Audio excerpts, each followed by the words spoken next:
Although Quinn had no idea what was happening. Just from looking at Peter's face, he could tell it was serious. Quinn then looked behind to see Layla lying there still sleeping away. It was important for Quinn to be there when Layla woke up. He had to convince her to not tell anyone her secret, but right now it seemed like Vorden was in trouble. Quinn then thought back to the incident at the canteen. When Quinn was in trouble, Vorden stepped up to help him. Although there probably wasn't much Quinn could do to help. He wouldn't know if he didn't try. What kind of person would he be if he couldn't help Vorden now? "All right, come on," Quinn said. "Let's hurry." The two of them quickly ran through the hallways until they had finally reached the assembly hall. It was currently a large, empty hall with marble flooring and a stage at the front. It hadn't been used for anything yet so far, but it was the area where the students would be called if they were to have a meeting. When the two of them entered the assembly hall, there were already multiple students there mumbling about a commotion. "Did you see what happened?" "Yeah, that guy's a monster. How could he do that?" Luckily, the second-year students were here to stop him. The assembly hall was complete trashed. Craters and rubble had formed on parts of the walls and ground. Burn marks and other things were there as well, and there was even blood. Something Quinn could smell the second he had entered the room. "What happened here?" Quinn asked. "Where's Vorden?" Clearly, a fight had taken place here, and Quinn feared the worst. "I don't know," Peter replied. "Me and Vorden were busy messing around practicing my Earth ability together. That's when a bunch of second years I'd never seen before came up to us asking for Vorden. Vorden told me not to worry, but of course, I worried, so I followed them. That's when I saw them take him to the assembly hall, but two of the students stood guard and wouldn't let me come inside. I didn't know what to do, so that's when I came looking for you." Quinn and Peter then went around asking the students what happened, but when they did, the students seemed to avoid the question or completely ignore them, as if they were told not to tell anyone what they had seen. While Peter continued to ask the students that were still in the hall about what happened. Quinn already knew that they wouldn't give him any more answers, so he started to do some inspecting of his own. The smell of iron in the room was thicker than anything else to Quinn, and it led him to an area where dried up could be seen on the floor. Inspect. Name, Vorden Blade. Race, human. Blood type, O. Quinn started to inspect the battle scene and found more traces of blood, but when he used the inspect skill on them, it wouldn't show him any information at all. It would only show, "Do I have to use the inspect skill on them in person?" Quinn thought. It was a shame the blood on the floor had already dried up. Otherwise, Quinn would have used the syringe he had on hand. Just then, Peter had finished questioning everyone and returned to Quinn. Doesn't it look like anyone wants to talk?" Peter said. "Figures. Let's just head back to our dorm. Who knows, he might have returned." The two of them then headed back to the dorm room together, and when they entered, they were surprised to actually see Vorden already there.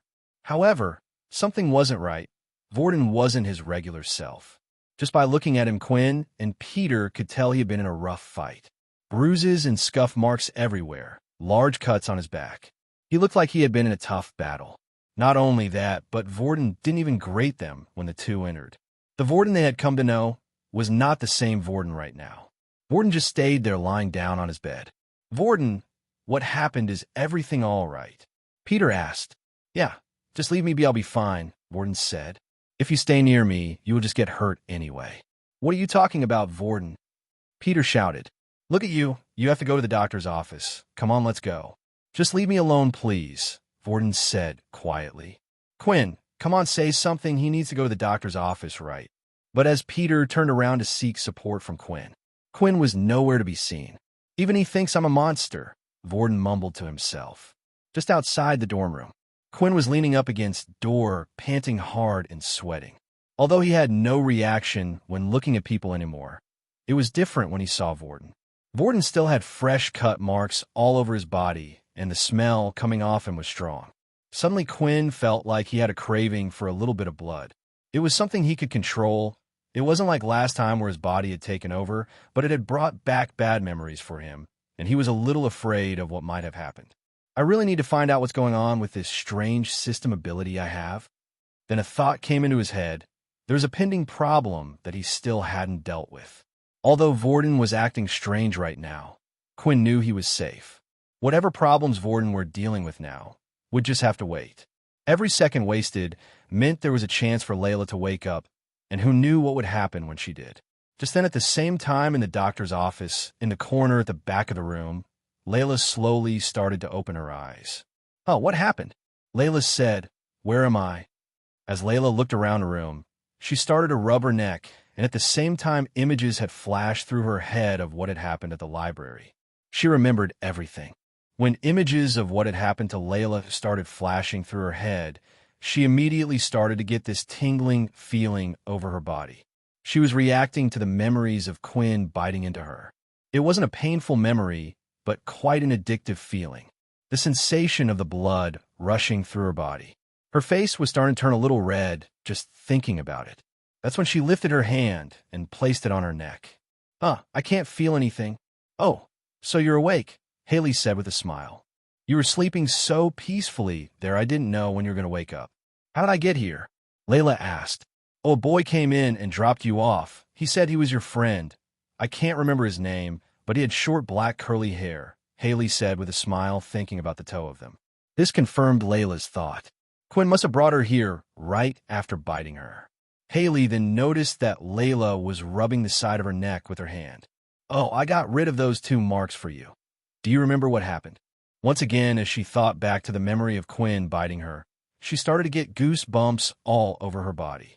"I'm not sure, maybe it was a beast," Layla replied. "A beast?" "Yeah. I hear sometimes a stray can come out with the students while they're training through the portals," Layla said, nervously hoping that Haley would believe her lie. "Well, whatever it was, I'm sure someone else will deal with it. It's just a good thing you're safe now." Quinn was running through the school halls as fast as he could. He needed to make it to the doctor's office before Layla woke up. He had no idea how Layla would react. Not only that, but what were the consequences of biting someone? If it was like some of the vampire novels Quinn had read in the library, some vampires had the ability to turn others. Right now, Quinn thought that might be a better situation than everyone finding out about his ability. Finally, Quinn had reached the doctor's office, and he pulled the door wide open. "Oh, hello again," Haley said. "If you're looking for the girl you just missed her, she left a little while ago." "Really? Did she happen to say anything?" Quinn asked. Judging by Haley's reaction, it didn't seem like Layla had said anything, but he needed to make sure. "Oh, you mean about the wound? She said that a beast might have attacked her, although I highly doubt that. It looked more like snakebite, but how did it manage to get into the school and all the way up her neck?" Haley continued to ramble on. She often did this, as she was left on her own, a lot of the times being the only doctor stationed at the school. It was a lonely job. "Thanks for letting me know," Quinn said as he closed the door. Why did Layla decide to keep a secret, Quinn thought? He had basically assaulted the poor girl. Could it be that she didn't remember what happened, or maybe she was planning to use a blackmail against him? But that didn't make sense. She had nothing to gain. Quinn had always thought like this. People, when they did something, always did it for selfish reasons. That's just the way people were. He couldn't believe that Layla would keep this a secret for no reason. Just then, while Quinn was outside the doctor's office thinking of what to do next, he felt a hand on his shoulder. "You and me, we need to talk," Layla said. Had she been waiting here this whole time, this was bad. Layla clearly indicated that she knew something, which meant losing her memory of the events were unlikely. The two of them then headed to the library where the incident took place. Quinn felt a bit more relaxed. Taking him here meant she wasn't looking for a fight, as there were other students in the room. The two of them sat at a table and activated the orb, so only the two of them could be heard. As they looked into each other's eyes for a bit, Quinn started to run multiple scenarios through his head. If worst came to worst, he might have to silence her. "What happened to the library? What did you do?" Layla asked, rubbing her neck. "Why bother asking if you already know what happened?" Quinn said, "Just tell me what you want. I don't know if you know this, but I kept an eye on you for longer than you think. After observing you for a while, came to a conclusion. You're a vampire, aren't you?" Quinn started to laugh, nervously hoping to throw Layla off track. He was actually amazed by how she had come to the conclusion so fast when it even took him a while. Even if she did see everything he had done so far, he didn't think this was the natural conclusion someone would come to. "And why would you think that? I saw you lifting that boy's neck. At the time, I thought you doing something else because I couldn't see clearly," Layla said as her ears started to heat up a little. "But after what you had done to me, it confirms it. Quinn started to sweat slightly at the integration. He wasn't worried about Layla herself, but the troubles she could bring him in the future. Quinn didn't know what to say and thought he would wait for Layla to make her demand. Layla then took a deep breath before saying her next words. This is what Quinn was waiting for, her request. I want you to hear me out. I want you to make me a vampire. Quinn was so shocked by the words that had come out of Layla's mouth that he nearly fell out of his seat. What? Do you realize what you are saying right now? Please, Layla said as if she was begging him. It's a childhood dream of mine. This type of things only happens in books or fairy tales, and now I have the chance for it to happen right now. She said with her eyes lit up. Now Quinn realizes why Layla didn't tell anyone. Simply put, this girl was crazy. Layla had grown up her whole life reading fantasy stories and comics about all sorts of things. Before the whole war started, her father used to work as a writer, so her home was filled with books and stories, and her favorite ones were always about vampires. She loved everything about them, how they had to keep their identity secret to the world, the super strength they had, the super speed, and the fact that they could live on nearly forever. When abilities were realized to the world, it made fantasy stories a thing of the past. Many people read stories because they were that fantasy. It allowed them to imagine doing something that they could never do, but now the humans actually had special powers. What was the point? However, the love for vampires never died down for Layla. It only grew. If abilities exited, then that meant somewhere out there maybe vampires did too.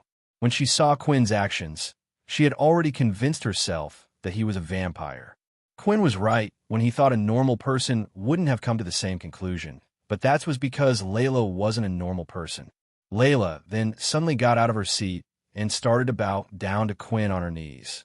The students in the room, although couldn't hear their conversation, couldn't help but look at them. Please, I'll do anything for you, Layla said. All right, I understand, please get up, Quinn said. The two of them sat down at their seats again. Before Quinn started to speak, he let out a big sigh, thinking about how he was going to explain this to her. It's not what you think, Quinn said. I'm not a vampire. I became like this from an ability book. Suddenly the smile on Layla's face disappeared. You know what that means, right? Quinn asked. Layla nodded. Quinn was basically telling her it was impossible for him to give her this ability. The reason was a human body could only activate one ability. When learning an ability, it mutated the genes inside of your body. But once your genes have been mutated, they could no longer change or add a second mutation. Because Layla already had the ability of telekinesis, it meant Layla was unable to learn a second ability. Then why did you hide this from the academy? Why did you tell them you had no ability? If you got this from an ability book, you can't be an original. Have you ever heard of an ability like this? Quinn asked. Layla thought about for a while and realized there was nothing quite like it. There was never a record of an ability requiring someone to drink blood. But if you told the school you got it from an ability book, one that's not even been registered, and you aren't an original, you could make a fortune selling the book. Layla said excitedly. I wish that was true, but I can't do that either, Quinn explained.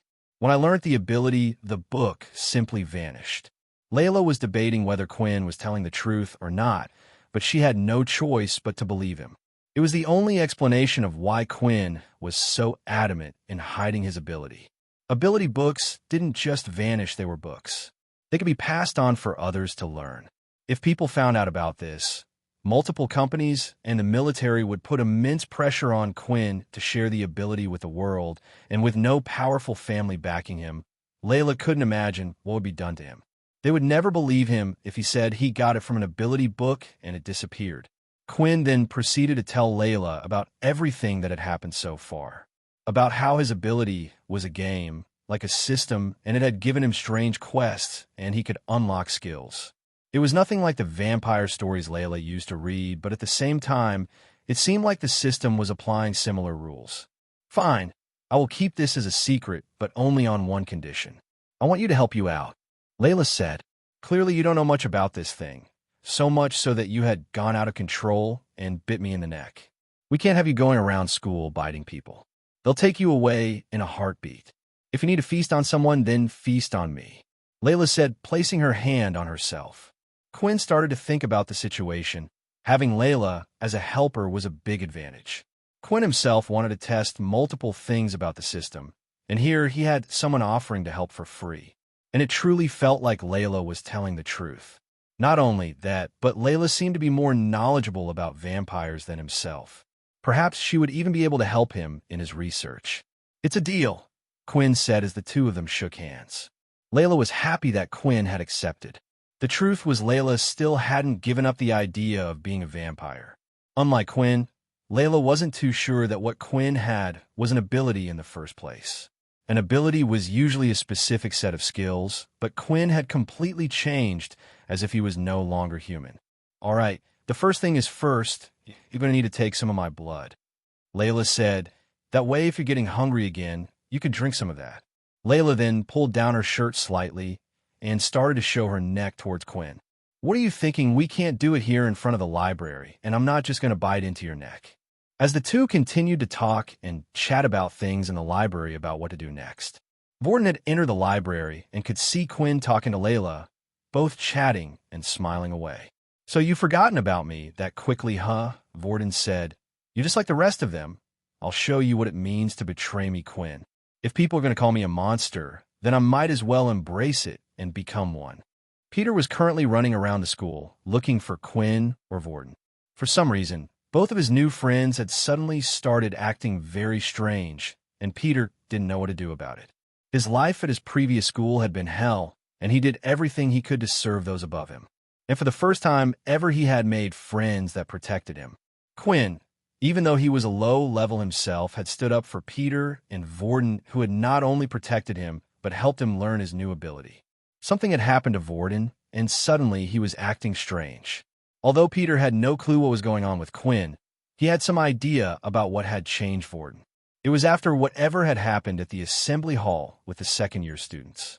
But no matter who he would talk to about it, not one person would give him an answer. Some even began to threaten him. That's when Peter could hear a familiar voice. While walking down the hallway, Peter could hear someone speaking, a voice he recognized. As he turned the corner, he saw that it was indeed Vorden. Vorden stood there staring idly at the ground. Peter quickly hid back around the hallway corner.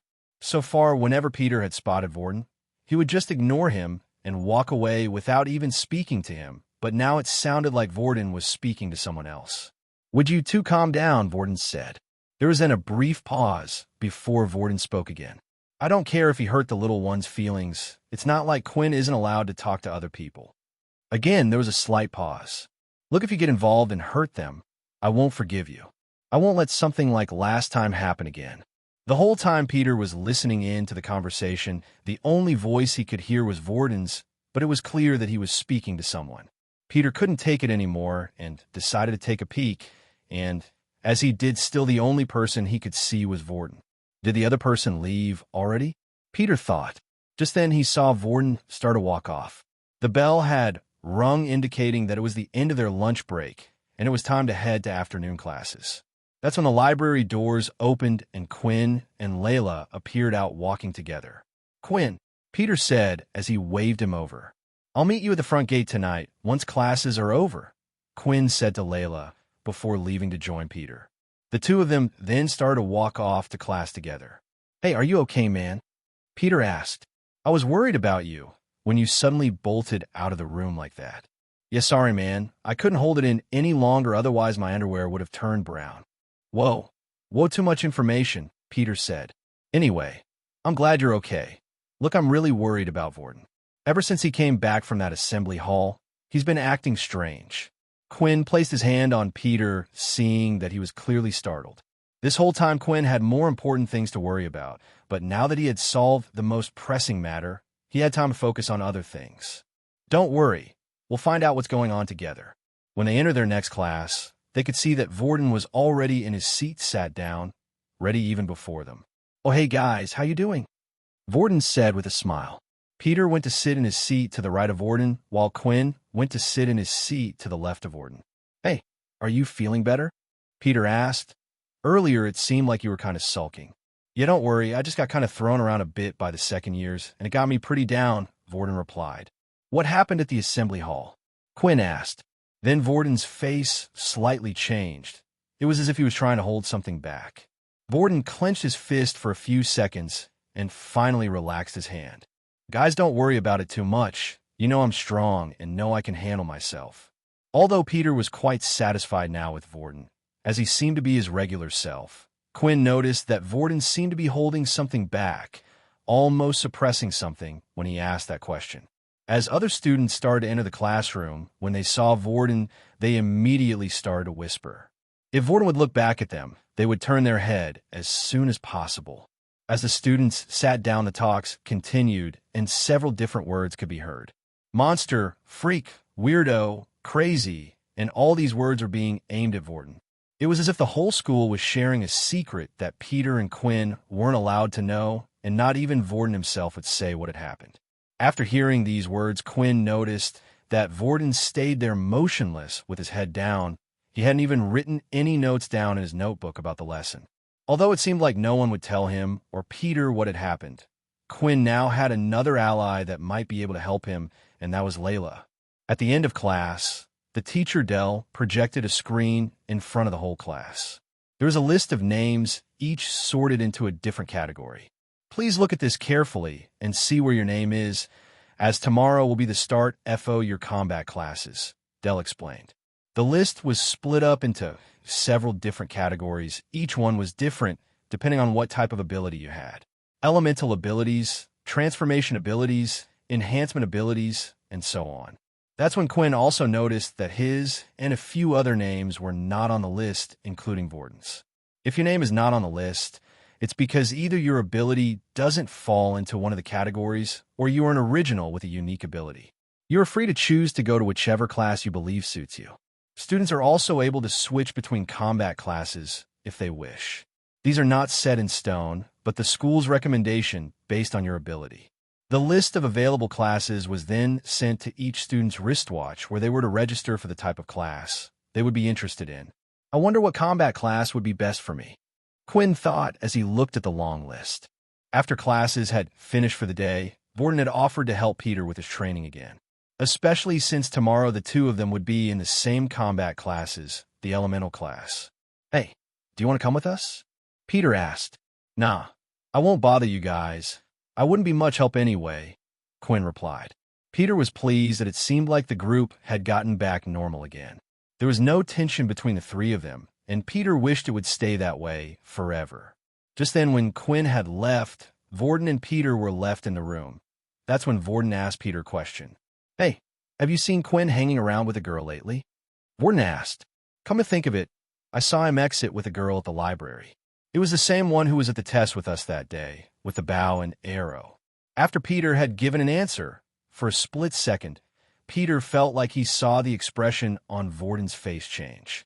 But Quinn blinked and looked again, and Vorden seemed to be fine.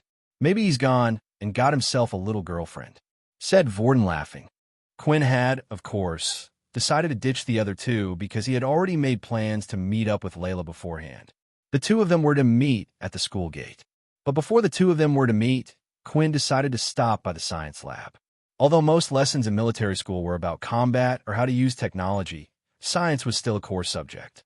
It was because of scientists that the human race had discovered how to use all the different technologies they had in the world today. So students were encouraged to continue to learn science throughout their service time, in hopes they would continue to in the future. The classrooms were empty for the day, and the important equipment were locked in a storage room. But Quinn wasn't looking for anything too fancy. All he needed was some test tubes and small corks. After searching around the room, for a while he found where they kept the test tubes. He took a total of 5 test tubes. Even though there were many there, if he took too much it would be suspicious, and Quinn couldn't carry more than 5 without having to worry about them breaking or not. Quinn shoved the 5 test tubes into a messenger bag he was carrying and wrapped them up in a spare shirt he took from his room. Quinn currently had a total of 60/200 EXP until his next level up. 50 experience points had carried over from the last quest, and he had received 10 EXP from his 2 daily quests. So far, with each level up, he would gain 1 additional stat point and 5 points of HP. Although Quinn had gotten stronger through this, it wasn't the fastest way for him to improve his strength. Quinn realized the system had offered him the chance to gain an additional stat point 2 times as long as he drank his victim's blood, but when he drank Layla's blood, he still gained a stat point. This was what Quinn wanted to test out today. It was 6 o'clock in the evening, and the sun was just starting to set, meaning Quinn wasn't affected by the sun right now.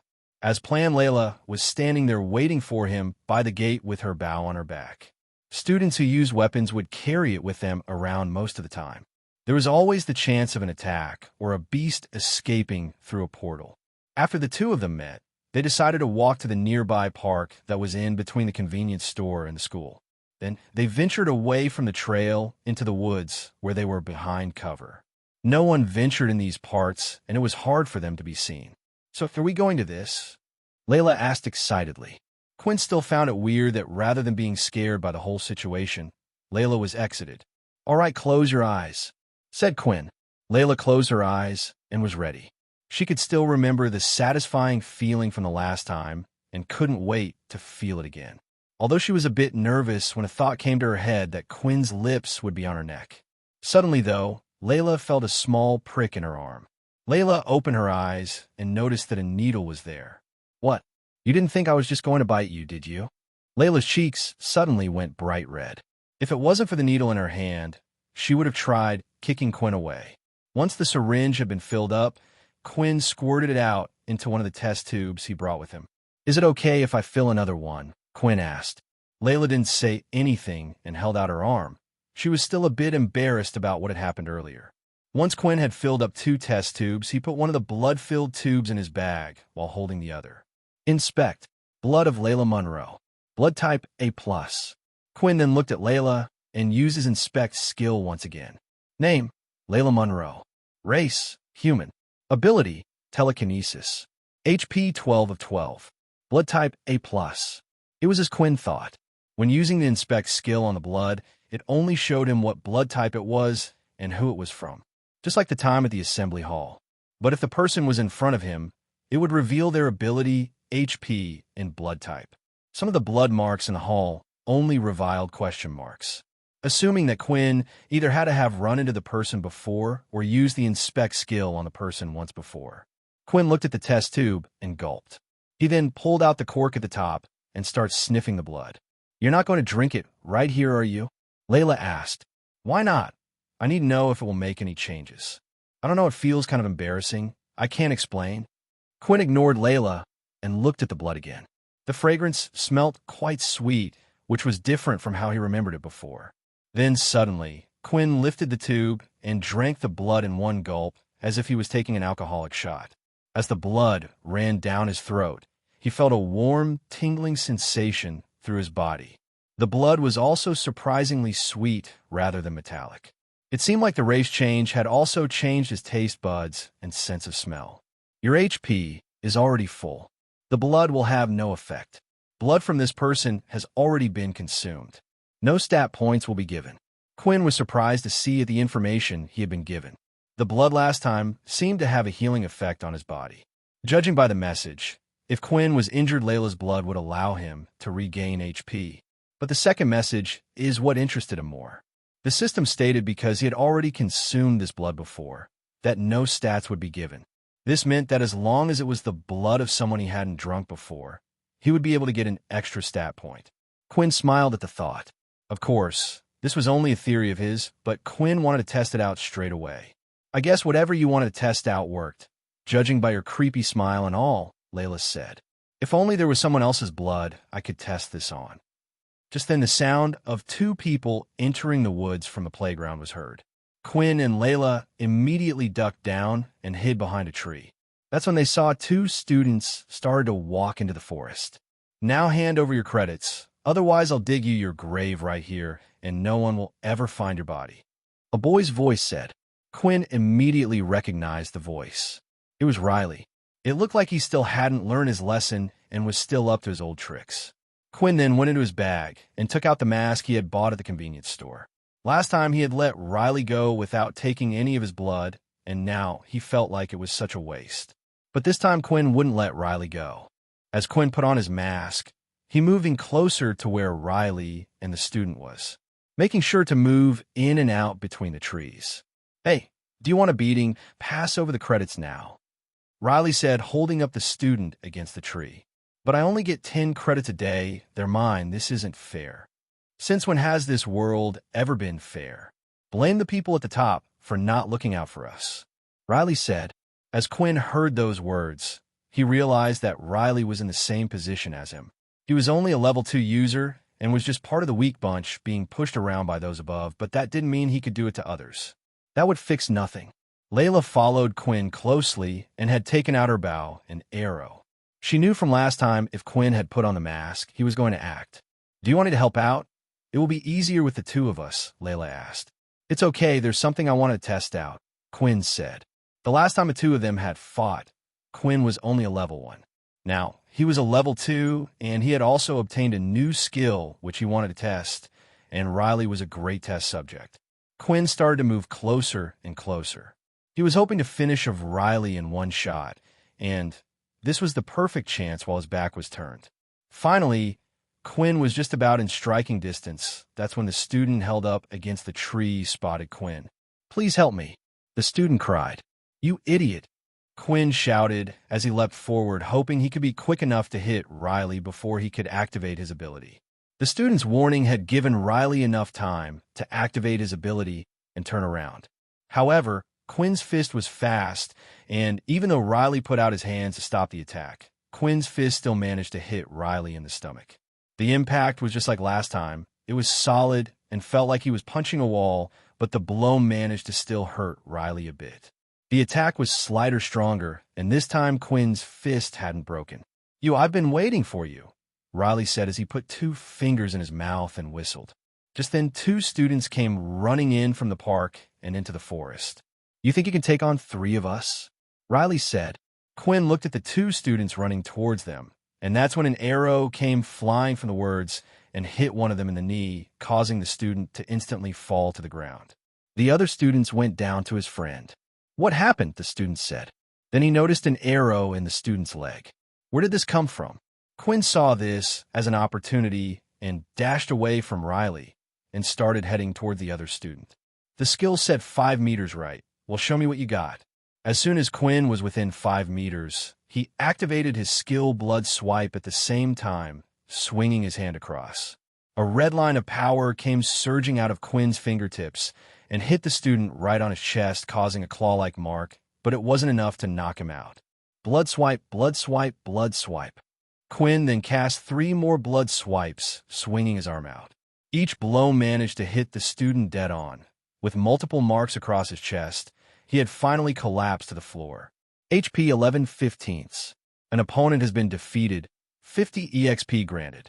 110 out of 200 EXP. Blood swipe had no cooldown, but did use 1 point of HP per swipe. As long as Quinn had HP, he could continuously cast out his blood swipe skill.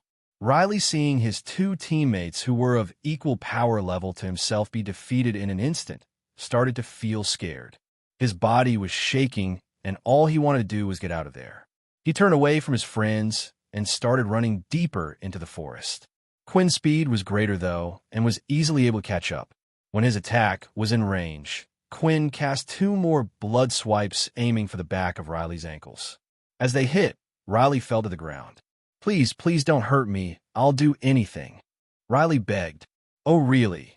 Quinn then placed his watch up against Riley's hand. Over all your credits. But if I do, I won't have enough credits for Dan.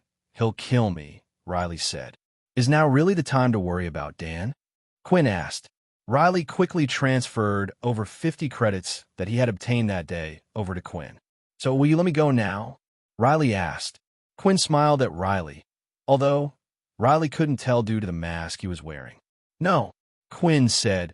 He then went up behind Riley and held him in a choking position.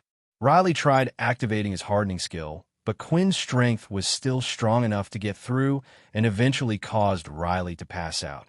That's for pushing me around in the canteen. Quinn then looked at Riley's body and noticed that his ankles were bleeding from where he had used the blood swipe skill.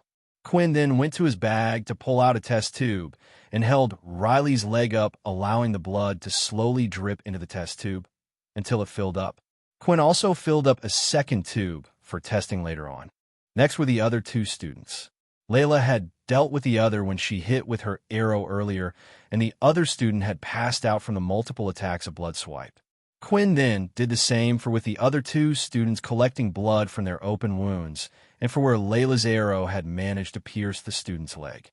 After they had finished collecting the blood, it was time for them to get out of there and leave the scene. It was getting late, and it was almost curfew time. If the students were out past 10, then the guards would go out looking for you. It seemed like not only did the watches act as a credit device and power level indicator, but it was a tracker as well. Students who were found injured outside the school would be taken to the doctor's office. When the two of them arrived at school, it was still 9 o'clock, so they had an hour before they needed to head to their dorm rooms. That's when the two of them had decided to head to the school roof instead. It was quiet up there, and no one was around, so the two of them could talk freely. "So what do you need all the blood for?" Layla asked. "You know, if you need some blood, you can just take some of mine anytime. I really don't mind." "Thanks, but I just wanted to test something out." Inspect. Quinn had used his inspect skill on each of the containers. The first was Riley's blood. Blood type B+. "Here goes," Quinn said as he popped the cork open and drank the small tube of blood. "You have regained 5 points of HP. 14/15 HP. B+ blood type has been absorbed. Plus 1 point of agility has been added." Quinn couldn't stop smiling as he saw the message. He then went on to drink the second tube of blood. Drinking the blood no longer bothered him once he found out the taste was quite sweet. All Quinn needed to do was convince himself it was some type of juice. "You have regained 1 point of HP. HP 15/15. This person's blood has been consumed before. No extra stats will be given." As Quinn thought, the blood still regained his health, similar to how a potion worked in a game, but once a person's blood had been consumed, it would no longer give him any stat points. Quinn then drank the 2 other test tubes from the other students. Blood type A has been absorbed. Plus 1 strength point has been added. Blood type A+ has been absorbed. Plus 1 stamina point has been added. Quinn looked at messages he received and started to notice a pattern. When he drank Layla's blood, which was A+, he had gained a strength point. It was the same when he drank the A blood. Riley, whose blood type was B+, had given him an agility point, and lastly, AB+ had given him a stamina point. Assuming being positive or negative blood type didn't matter so far. A type had given him strength, B gave him agility, and AB stamina. That left one blood group that Quinn hadn't drunk from yet, which was O. Quinn couldn't help but wonder what would happen if he drank the O type. After absorbing all the blood tubes apart from the spare one that contained Layla's blood, Quinn was feeling stronger than ever. Name: Quinn Talen. Race: Halfling. HP 15/15. 110 out of 200. Strength 12. Agility 12. Stamina 11. If Quinn's body before was that of a top athlete in the past, then Quinn now surpassed the capabilities of regular human power. But he was still weak compared to those with an ability. Lucky for Quinn, it seemed like Riley and the other 2 students weren't very good fighters. In Quinn's old school, he would get into fights all the time regardless of what ability they had. He saw how the others got bullied more than him, while the bullying for him lessened because they knew he was a target that would bite back. But because of this, Quinn managed to get a good grasp on how people fought and a good grasp on different abilities. If Quinn was to face a level 2 user who was good with their ability like Layla, at this point it was still most likely he would lose. What Quinn needed more than ever was more skills he could use. Blood Swipe was great, but it only had a distance of 5 meters, and it took away his health. With other abilities, you would be able to obtain new skills by purchasing books or being taught by someone who already knew the skill. Quinn didn't have this option as there was no one who he knew that had the same ability as him, and that, of course, meant there were no skill books either. Before Layla and Quinn split ways to head back to their dorm rooms, Quinn had one last request. "Do you know about what happened to Vorden?" Quinn asked. "Oh, your blonde friend," Layla replied.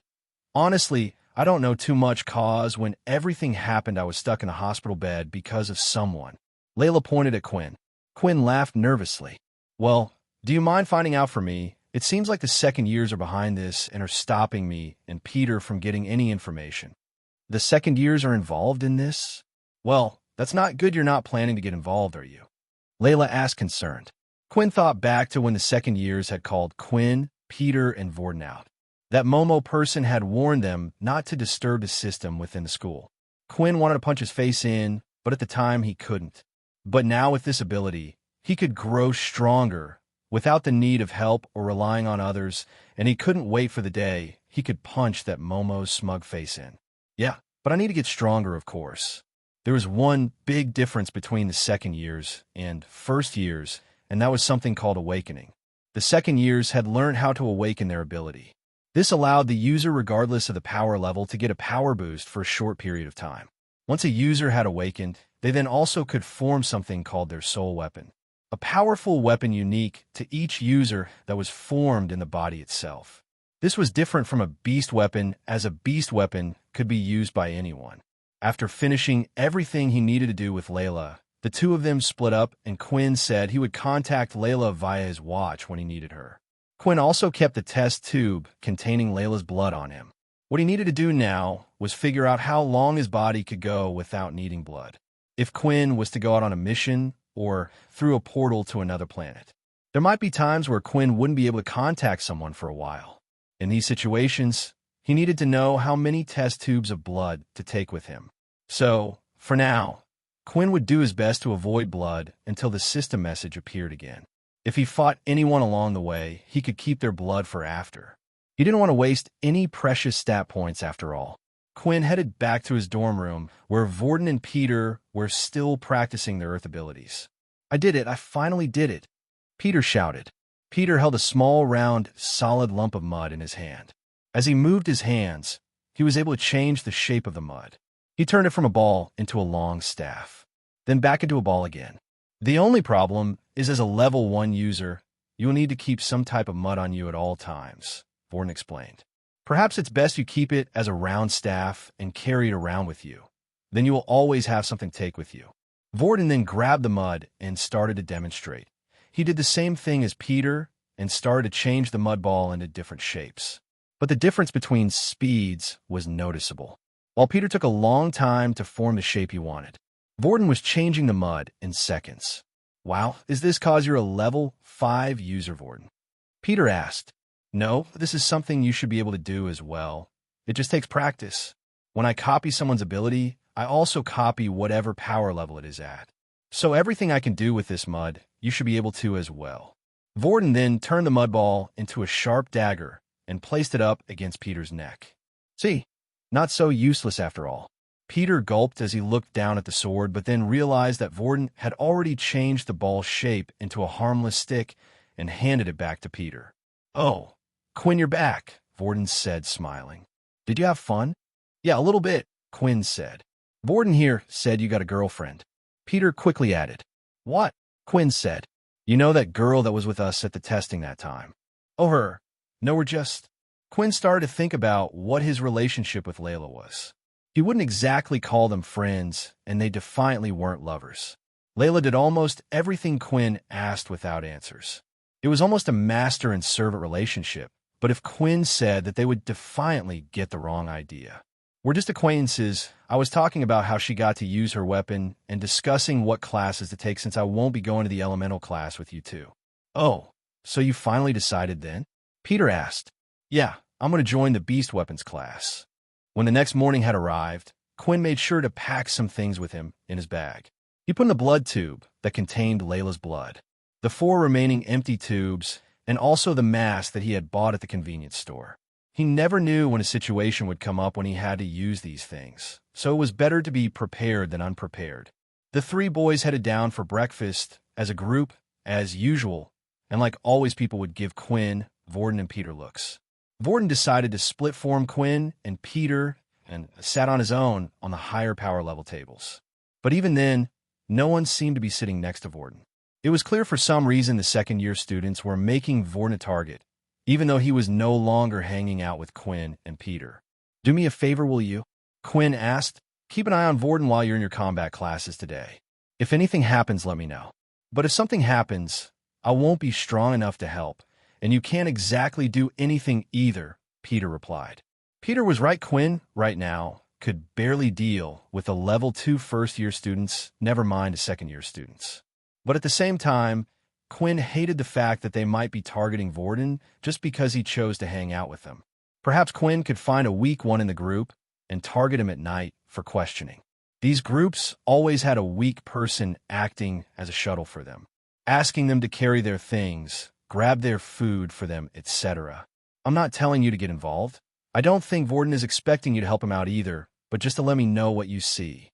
Peter then gave a quick look around the room to make sure no one was hearing the two of them before giving a nod. Finally, after finishing their breakfast, it was time for their combat classes. After registering what type of class you wanted to attend via the watch, it would then indicate what room you would be in for training that day. Quinn had chosen the Beast Weapons class after thinking long and hard. Quinn was known as a no-ability user, so it was really the only option for him. Otherwise, he would have to just sit back at the back of the other classes and do nothing. The weapon class was popular among those that had an ability that was able to enhance it. Those who could slightly see the future or had a telekinesis ability like Layla would attend these classes. But Quinn wanted to find a weapon that would suit him and his fighting style. The weapons hall was away from the main school building and off to the side in its own separate building. It was a single large one-room building that had an Asian palace feeling to it. To enter the building, students needed to scan their watch into the scanner, and then the two large doors would slide open. Although the outside of the building had an Eastern feeling to it, the inside was completely different. It was a large room where the ceiling was about 20 meters high.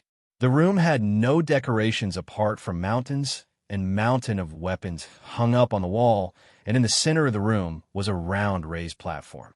Standing at the back of the hall was a bald-headed man wearing leather armor and had a long katana blade by his side. But the katana blade hilt was jagged and rough, and the back of the blade the same. It looked like it had been forged from an animal that was not of this planet. The man remained silent at the back with his eyes closed. Quinn could only assume the man was their teacher, being the oldest one in the room. The room slowly started to fill up with students, and that's when Layla had entered and spotted Quinn. She immediately came over to him and started chatting. Unlike when Vorden had spoken to Quinn, the other students didn't really pay attention because Layla herself was also considered weak. "This class is a lot more popular than I thought," Layla said. The room was filled with about 30 students inside. The other classes had around 50, but it was still more than they had expected. "Yeah, I wonder what weapon I should pick," Quinn said, staring at the wall. "Well, I already have mine," Layla said, pointing to her bow on her back. A lot of the students in the room already had weapons of their own. Quinn and a couple of others were the only ones who didn't have anything on them. Just then, while Quinn was busy staring at the wall, the other students started to get rowdy as someone entered the weapons hall. "What's she doing here?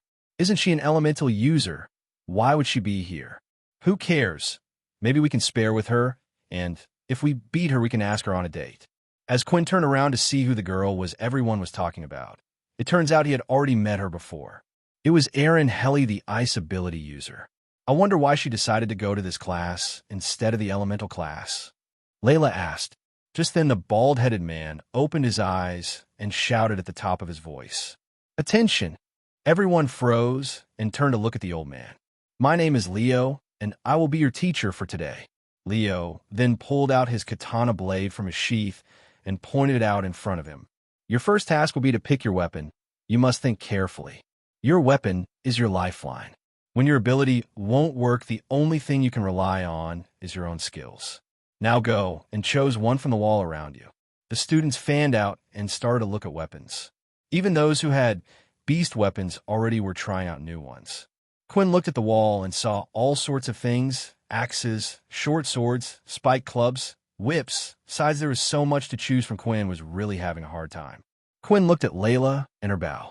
It matched up well with her telekinesis ability. If Quinn was to pick a ranged weapon, he would never be able to be as good as Layla. He needed something that suited him right now and his ability. Quinn then walked up to one of the random swords on the wall and used his inspect skill. Corge sword. Tier basic beast weapon. Strength +3. Agility 2. The sword incompatible with the skill blood swipe. The sword Quinn looked at was large in size and looked heavy. Quinn needed to be fast, so losing some points in agility was a definite no-no. But what surprised him was how much information his inspect skill had given him. It even told him if his blood swipe could be used with it. Maybe it wouldn't be so hard picking out a weapon, after all, thanks to Quinn's inspect skill.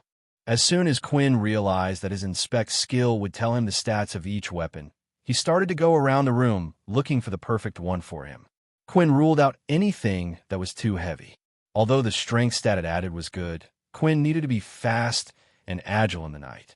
All the weapons Quinn had inspected so far was at the basic tier level. The lowest level a weapon could be. Weapons were categorized into 8 different levels, depending on which beast core it was made with. Of course, this was based on beasts from planets that had already been discovered. There were sure to be other planets with stronger beasts and abilities that they had yet to find out about, that may be categorized above that. In the human world today, there were 2 known weapons of this class. The world called them demon weapons instead. After searching around the room for a while, Quinn came across a weapon that stood out from the rest. Blackhorn gauntlets. Basic tier beast weapon. Strength 3. Agility 0. Stamina 0. Defense 2. This weapon is compatible with the skill Blood Swipe. When used with the gauntlets, Blood Swipe will have an increase of 5% in power. The gauntlets were black in colors and had little tiny horns going up the forearm. The fingertips were pointed and bladed at the ends. It made them look almost like some type of dragon claw. There were 2 reasons why the weapon had interested Quinn. The first was it was the only one that had also given him a defensive stat. Not just a strength stat, but the second one stood out to him even more. It was the fact that it increases the power of his only skill, Blood Swipe. 5% didn't sound like a lot right now, but if in the future Quinn was to get more powerful, 5% would make a huge difference. There were also other bonuses. The gauntlets acted as armor for his hands, and he could still hold other weapons if he needed to. "What a strange choice, young boy," Leo said.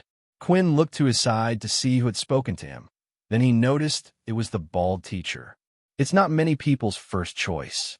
With a weapon like this, you have to have no fear in getting close to your enemy. But that is also the reason it is sturdy than most and can be used as a form of defenses. Quinn had already experienced fighting more than most kids. He was used to using his fists with his Blood Swipe skill as well. He didn't always have to get up right close to his opponent. "Do you mind if I try it?" Quinn asked. "Go ahead," Leo said as he left to check up on other students selecting weapons. Basic horned gauntlets equipped. Strength, 12-3. Agility, 12. Stamina, 11. Defense, 2. Now, when Quinn checked out his status screen, he had a smaller number next to his stats, which would indicate the equipment level. Quinn now had 15 stat points in strength. He felt 3 times stronger compared to before he had discovered the system and was ready to test out his newfound strength. Once everyone had finished picking out their weapon, Leo called everyone to gather around the center ring. "Now, I won't claim to be an expert in every weapon," said Leo. "Some of you might even be able to use your weapons better than me. But what I am an expert in is fighting with weapons alone. Fighting can be considered a game. You're always trying to predict your opponent's next move. You measure your opponent's ability, and so on. For your first lesson, I want to see what you've got. We will have a sparring match, 2 people at a time. We will all watch the match and commentate on what could be improved on. Now, are there any volunteers?" In an instant, Erin was the first to put her hand up. Without even waiting for Leo to say anything, she headed for the arena in the middle and stood inside. She held a single silver longsword that shined bright. It wasn't one of the weapons that Quinn had seen on the wall, so he could only assume it had been one she already owned. At first, a lot of the students were hesitant of going up against Erin.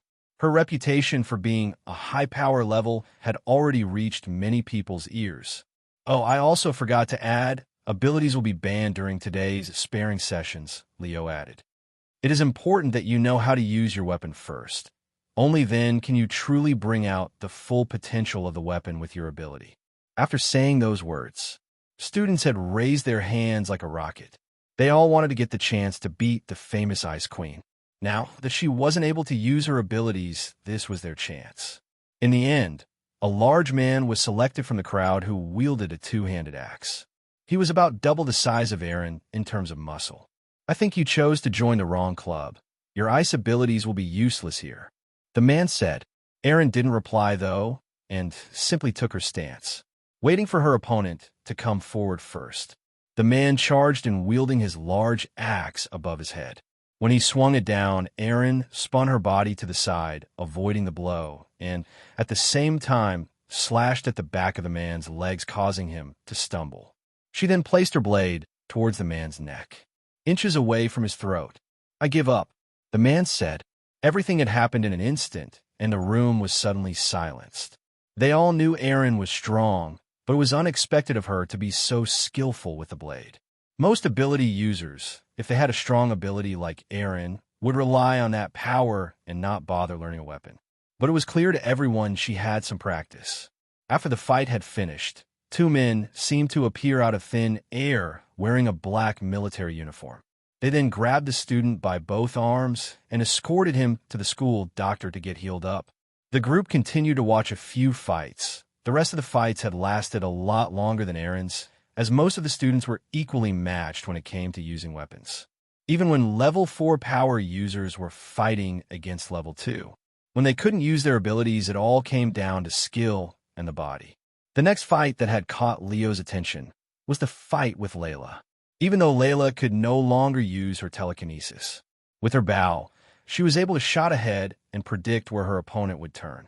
She had trapped her opponent multiple times and continuously asked him to give up. But her opponent was a level 3 power user, and he had his pride on the line. He didn't want to admit being defeated by a level 2 user, even if he wasn't using his ability. That's when he got reckless and decided to charge forward. But a few arrows in the boy's legs stopped him dead in his tracks before Leo had decided to call the match himself. The next pair, Quinn Talen and Brad Richardson, to the arena. Now it was Quinn's turn. With the weapons hall being indoors, Quinn was able to use his full stats, and his opponent was unable to use his ability. Finally, for once, Quinn was in a situation where he didn't feel weaker than the person he was going up against.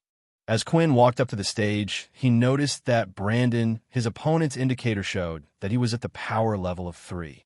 If this was a fight in the outside world, where they both could use their abilities, Quinn felt like he didn't have much chance of winning.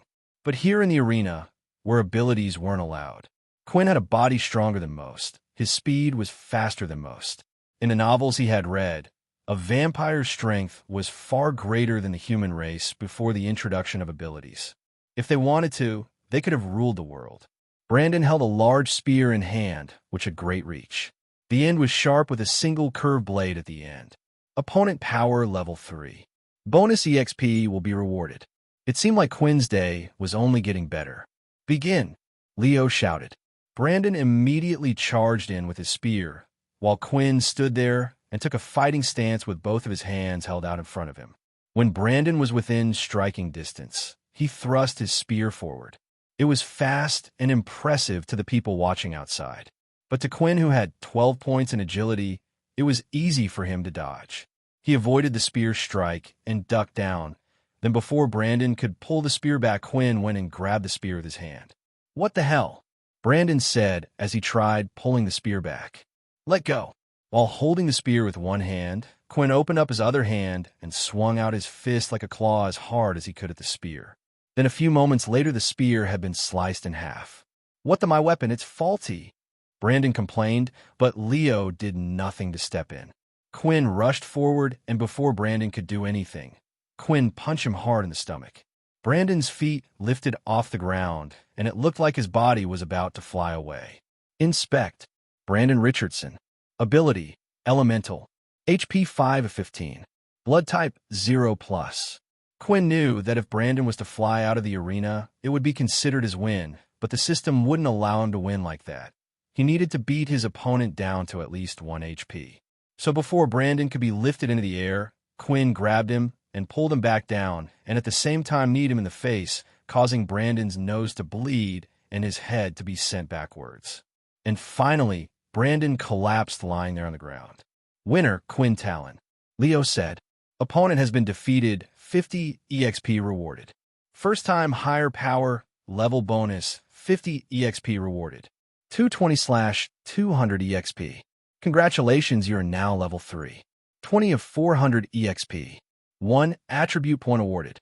New skill, Blood Bank, unlocked." After defeating Brandon, Quinn had received multiple messages and had even leveled up. The bonus reward for defeating a level 3 user was higher than when he defeated a level 2 user. However, it was a shame that the bonus reward was only a one-time thing. With the messages, there was also a new skill that had been unlocked. Although Quinn didn't have the time to look at it now, he needed to get off the stage and look at it later. Before leaving, Quinn looked at Brandon, who was lying on the floor. Blood was dripping from his nose, and Quinn just had one thought. What a waste. It was a shame Quinn wasn't able to store or drink Brandon's blood.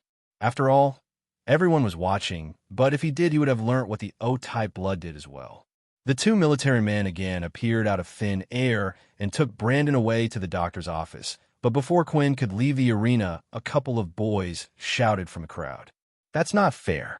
A boy said, "Brandon obviously was using a faulty weapon."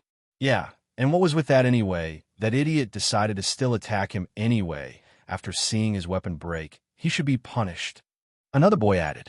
These two were friends of Brandon. One was a level 2.5 user named Faye, while the other was a level 3 user named Loop. Leo then stepped up onto the stage and picked up the broken spear from the ground and started to inspect it. I can guarantee you that all the weapons in this hall are not faulty. Each one has been given the same care as the next. Then how can you explain the weapon breaking? Faye said, "Unless it has to be it. He cheated and used an ability."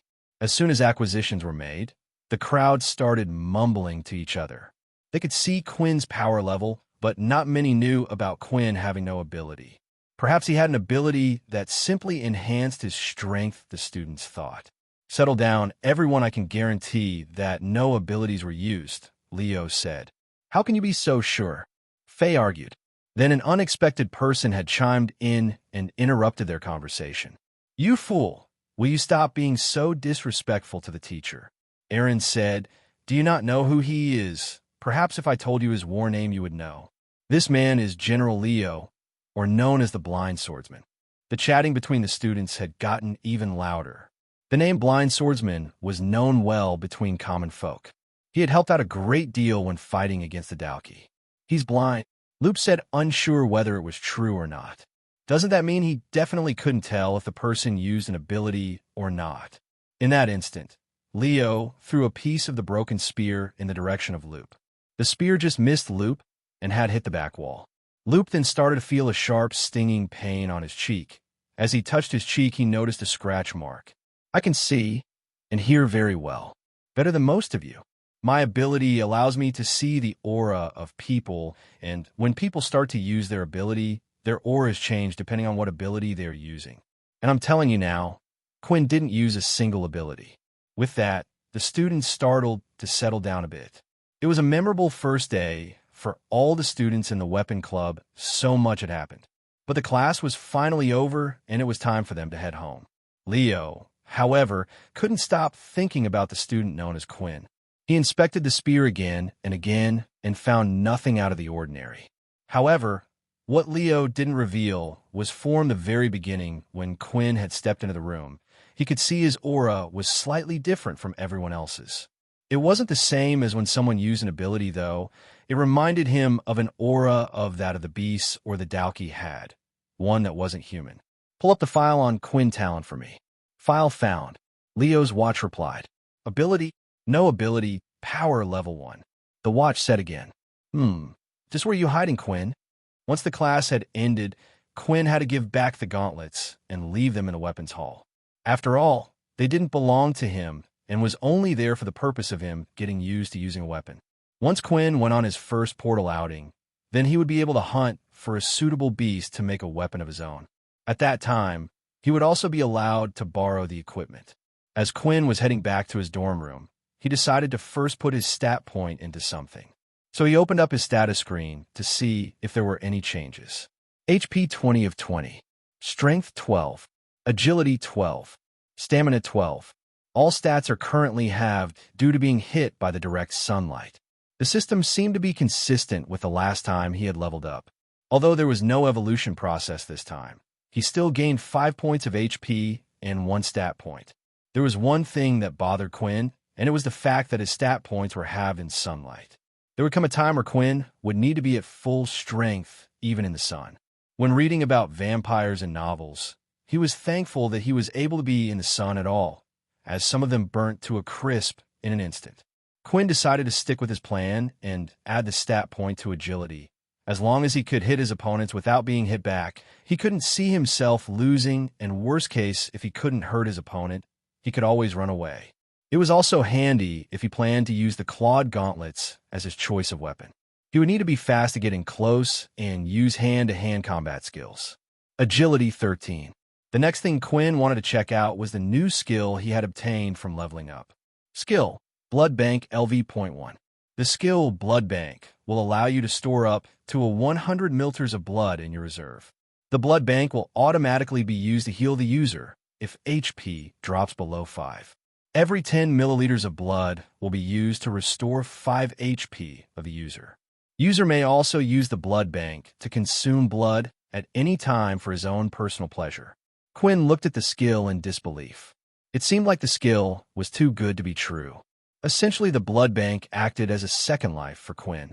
As long as his blood bank was fully stocked up, Quinn was able to restore up to 50 points of HP. Not only that, but it had also solved Quinn's storage problem. Although Quinn had used test tube and cork to stop the blood from oxidizing, it still wouldn't delay the process of it being spoiled for long. At most, Quinn would be able to keep the blood fresh for 8 hours without keeping in some special type of storage.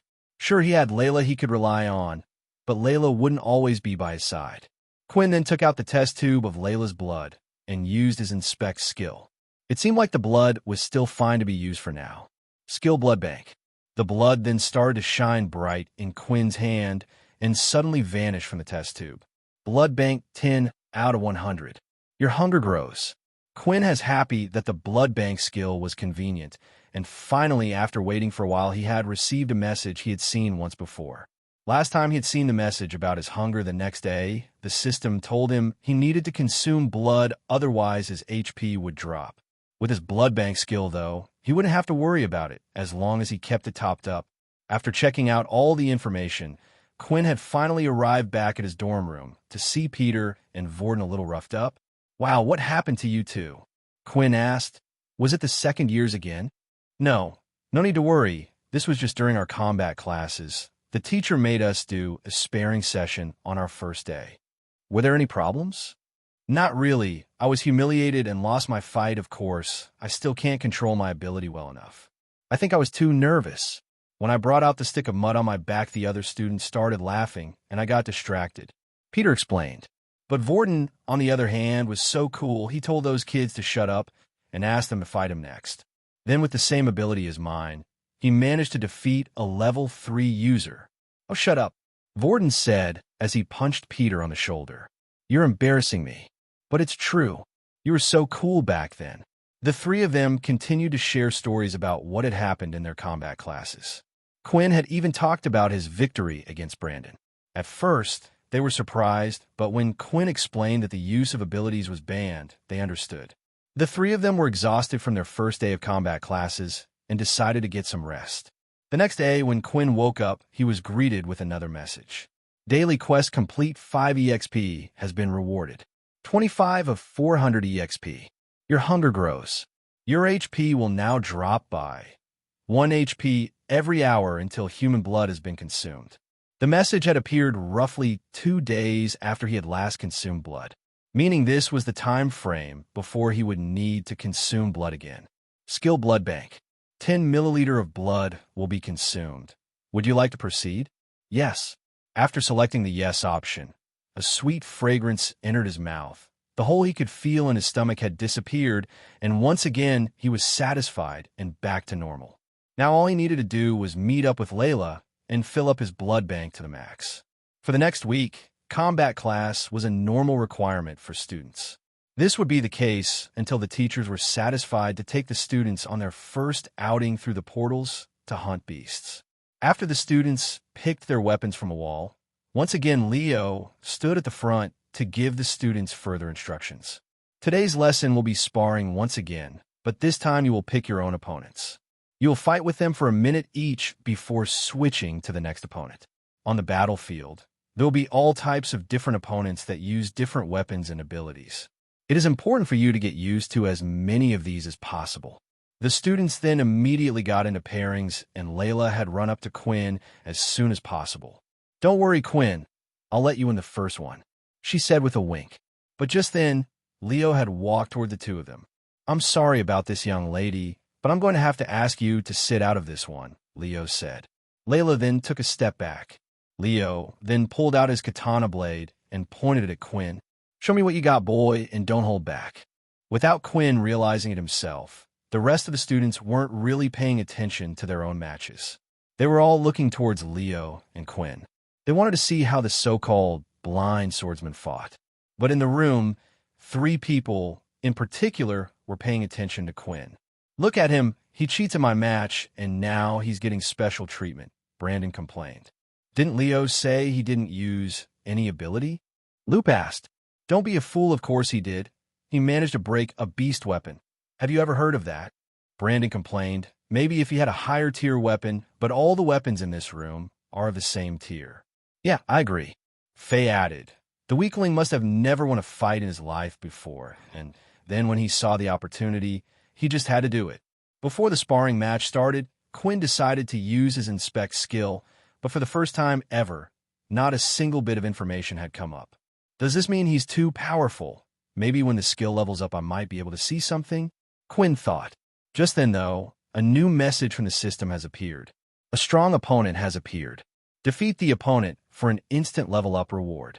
Suddenly, Quinn's blood started to rush through his body with excitement. He wasn't going to go easy on Leo in the first place, but if the match proved too easy, then he was going to ease up a little to not raise suspicion. But with a reward like this, Quinn would figure out an explanation later. Every time Quinn leveled up, the EXP requirement seemed to double, making it harder and harder for him to level up. "What's wrong?" Leo asked. "Oh, nothing, sorry," Quinn said as he got into a fighting stance. "All right, students, the minute starts now," Leo shouted. In an instant, the sound of weapons clashing around the room could be heard, but the ones closer to Leo and Quinn decided to take it easy so they could watch the fight, and that included Brandon's group. As soon as the fight started, Leo dashed forward with a strike, but it wasn't at a speed Quinn couldn't handle. He blocked the first blow, knocking it away. However, straight after another attack appeared, but Quinn managed to block that as well. "A bit sloppy and rough, but your reflexes are good," Leo said. "Now let's take it up another level." Before Quinn could catch his breath, Leo attacked again with his blade, but this time even faster than the attacks before. But thanks to Quinn's agility points, he was still able to keep up. "Ah, ha. I can't believe I'm actually having fun against a student," Leo said, laughing. And once again, the attacks coming from Leo sped up again. This time it looked like Quinn was getting knocked around like a rag doll. All the students watching from outside thought Leo was playing with him, but Leo was truly impressed. Although Quinn looked silly, Quinn was still able to block each and every one of his attacks with the gauntlets. "Now try this," Leo shouted. The attack from Leo's katana blade came from underneath. Quinn held out both his hands to block the attack, but suddenly it looked like the blade had disappeared and phased through his hands. Before Quinn knew it, the blade was right underneath his chin. "Beep, beep, beep. Oh, looks like our time is up," Leo said. "About level 14 or 13 maybe. That's pretty good for a first-year student." Quinn was in admiration for the weapons teacher. At first, he didn't have a lot of respect for the teachers at the school.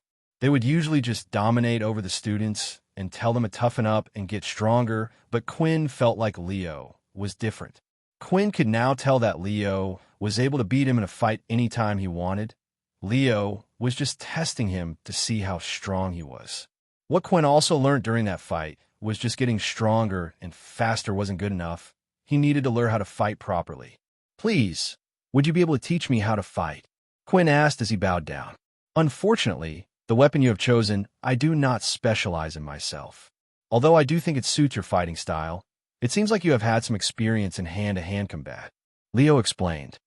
"There's one thing I can suggest to you. There's a popular VR fighting game that the military students from all the other schools play. The first thing you will need to do is get experience. Although the use of abilities in the game is not prohibited, so you might have a hard time, but still, I think it will be a good experience for you." "Thank you so much," Quinn said as he bowed down again. "Oh, And before I forget, it was the first time I have had fun like that in a while. As a prize, feel free to keep the gauntlets. When you get better in the future, come and challenge me anytime. I'll be happy to fight you again," Leo said as he walked off back to the center of the weapons hall. After watching the fight, many of the students were quite disappointed.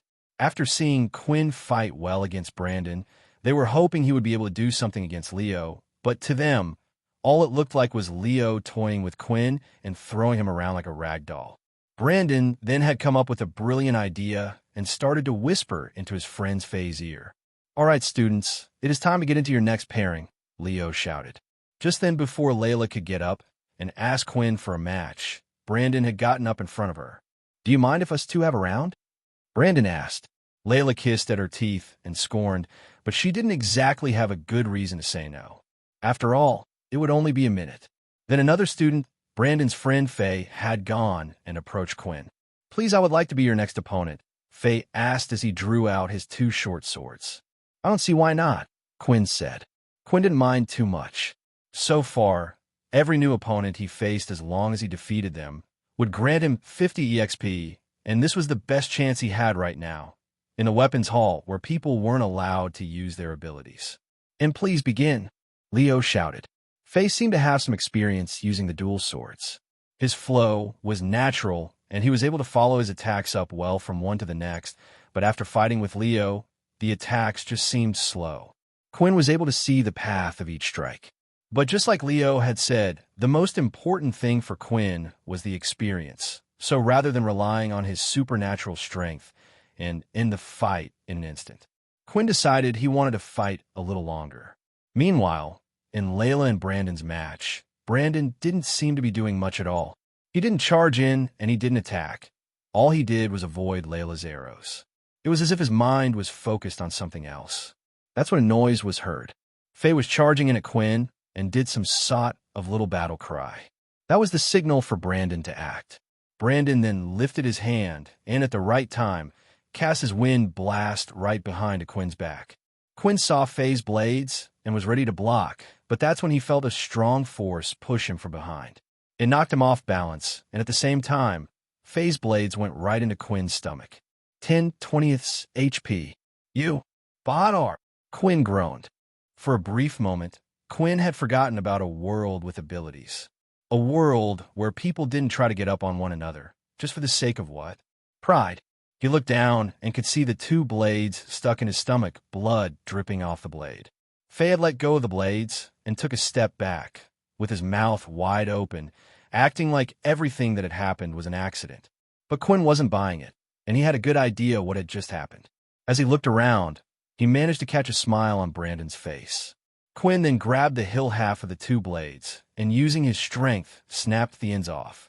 With the other half of the blades still in his stomach, he started to walk towards Faye. "So you want to play games then?" Quinn said. "Then let's play some games. You've taken some of my blood, so it's only right that I take some of yours."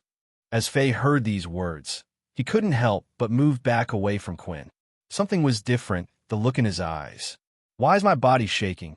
He's only a level 1 user. Calm down." Then when Quinn was only a few feet away, he swung his clawed hand out. Blood sweet. But before Quinn could finish casting his skill, his hand was knocked away by a blade. "Enough! Stop now," Leo said as he pointed his blade towards Quinn. "Two wrongs do not make a right. And you two don't think your plan didn't go unnoticed. I will not have students who can't follow the rules of my class. You can leave your weapons here, and you are banned from any more combat classes in the weapon hall." Just then, two military men had appeared out of nowhere standing by Quinn's side. "Take him to the doctor's office and make sure he gets treated," Leo said. "Wait," Layla shouted. "Maybe I should go with him, make sure he is okay? He's a strong boy. Worry not, young lady, he can take care of himself." Although Layla was worried about Quinn being hurt, that wasn't her main concern. It looked like from the wounds on Quinn's body that he had lost a lot of blood. Even if vampires could heal at supernatural speeds, that energy had to come from somewhere and would soon need to be replaced. After grabbing Quinn by both of his arms, after a few seconds, Quinn was transported just outside the doctor's office. "Please get some rest once you have healed up," one of the men said before teleporting away once again. What a handy ability to have. After checking the men had disappeared, Quinn decided to head to the closest bathroom on the same floor. Nearly all the students were in combat classes at the moment, so the halls were empty. The reason why Quinn had decided to head to the bathroom rather than to the doctor's office was because he could already feel his body was healing up. His status screen also confirmed that fact. 12/20 HP. Just like before, as soon as Quinn was out of combat, his body was starting to heal at an incredibly fast rate. Quinn looked down, and it looked like his body had healed most of the wounds. However, it wasn't able to heal the area where the blades were stuck. This is going to hurt. Luckily, Quinn still had his gauntlets on, so he didn't have to grab the blades with his bare hands. 1, 2, 3. He then pulled the blades out as fast he could in one action. The pain was quick and sharp, and he did everything he could to hold in his screams. Finally, the wounds around his stomach were slowly starting to heal until suddenly he received some new messages. Your hunger grows. Your hunger grows. 15/20 HP. You will no longer heal. Your HP will continue to decrease by 1 HP until human blood has been consumed. Quinn looked at the message and was trying to figure out what had happened. When Quinn did his tests, he found out that his body would need to consume blood once every 2 days. But this message had come up even though Quinn had only consumed Layla's blood this morning. It hadn't reached the time limit yet. Then Quinn thought back to how the blood was able to heal his health. If it worked the same way, then that meant his body was using blood as energy to heal himself. Once this energy had run out inside his body, then he would no longer be able to heal, and he would once again have to consume blood. Quinn felt a hunger in his stomach and started to look at himself in the mirror. His clothes were all bloody, and he was in slight pain, but he still cracked a smile. That's when Quinn also noticed that his top 2 teeth had grown slightly. It was different to last time. When he had panic this time, he felt calm. He was used to taking blood, and he already knew who his next targets were going to be tonight. The hunger pangs were bearable this time, perhaps because Quinn wasn't in a critical condition. After heading back to his dorm room, Quinn threw his bloody clothes on the floor and changed his clothes out with a different uniform. While Quinn was busy getting changed, he heard the sound of 2 students talking as they walked down the corridor. Why did I get kicked out as well? You're the only one who used an ability. Faye complained. Hey, you were fine with the plan when I told you about it earlier. Why are you getting so annoyed about it now? Brandon said, you were the one who dragged me into it all because you lost to a level 1. Embarrassing. Faye chuckled. Just then, Brandon slammed Faye up against the corridor wall and held him by his collar. Do I need to remind you that I'm a higher level than you, Faye? Or do we have to fight so you can learn your place? Faye said nothing until Brandon eventually let go of his collar.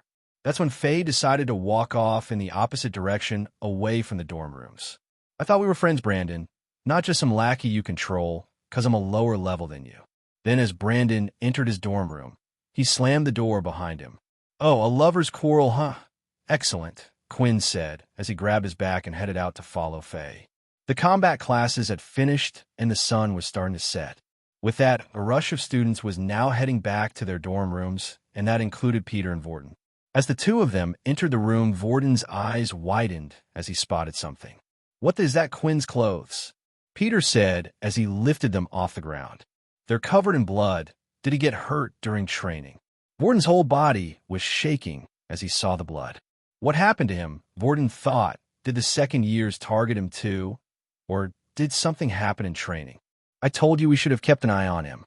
We should have killed those second years when we had the chance. Stop it, Vorten said out loud. Vorten, are you okay? Peter asked. But without saying anything else, Vorten opened the door to search for Quinn, but as he did, Layla was stood there with her hand by the door, as if she was just about to knock. Oh, is Quinn here? Layla said. But in the next second, Vorten grabbed Layla by the hand, dragging her in, and slammed the door behind her. Vorten then immediately pushed Layla up by the door and pressed his forearm against her neck. Tell me what happened to Quinn now. Struggling up against the dorm room door, Layla was finding it difficult to breathe.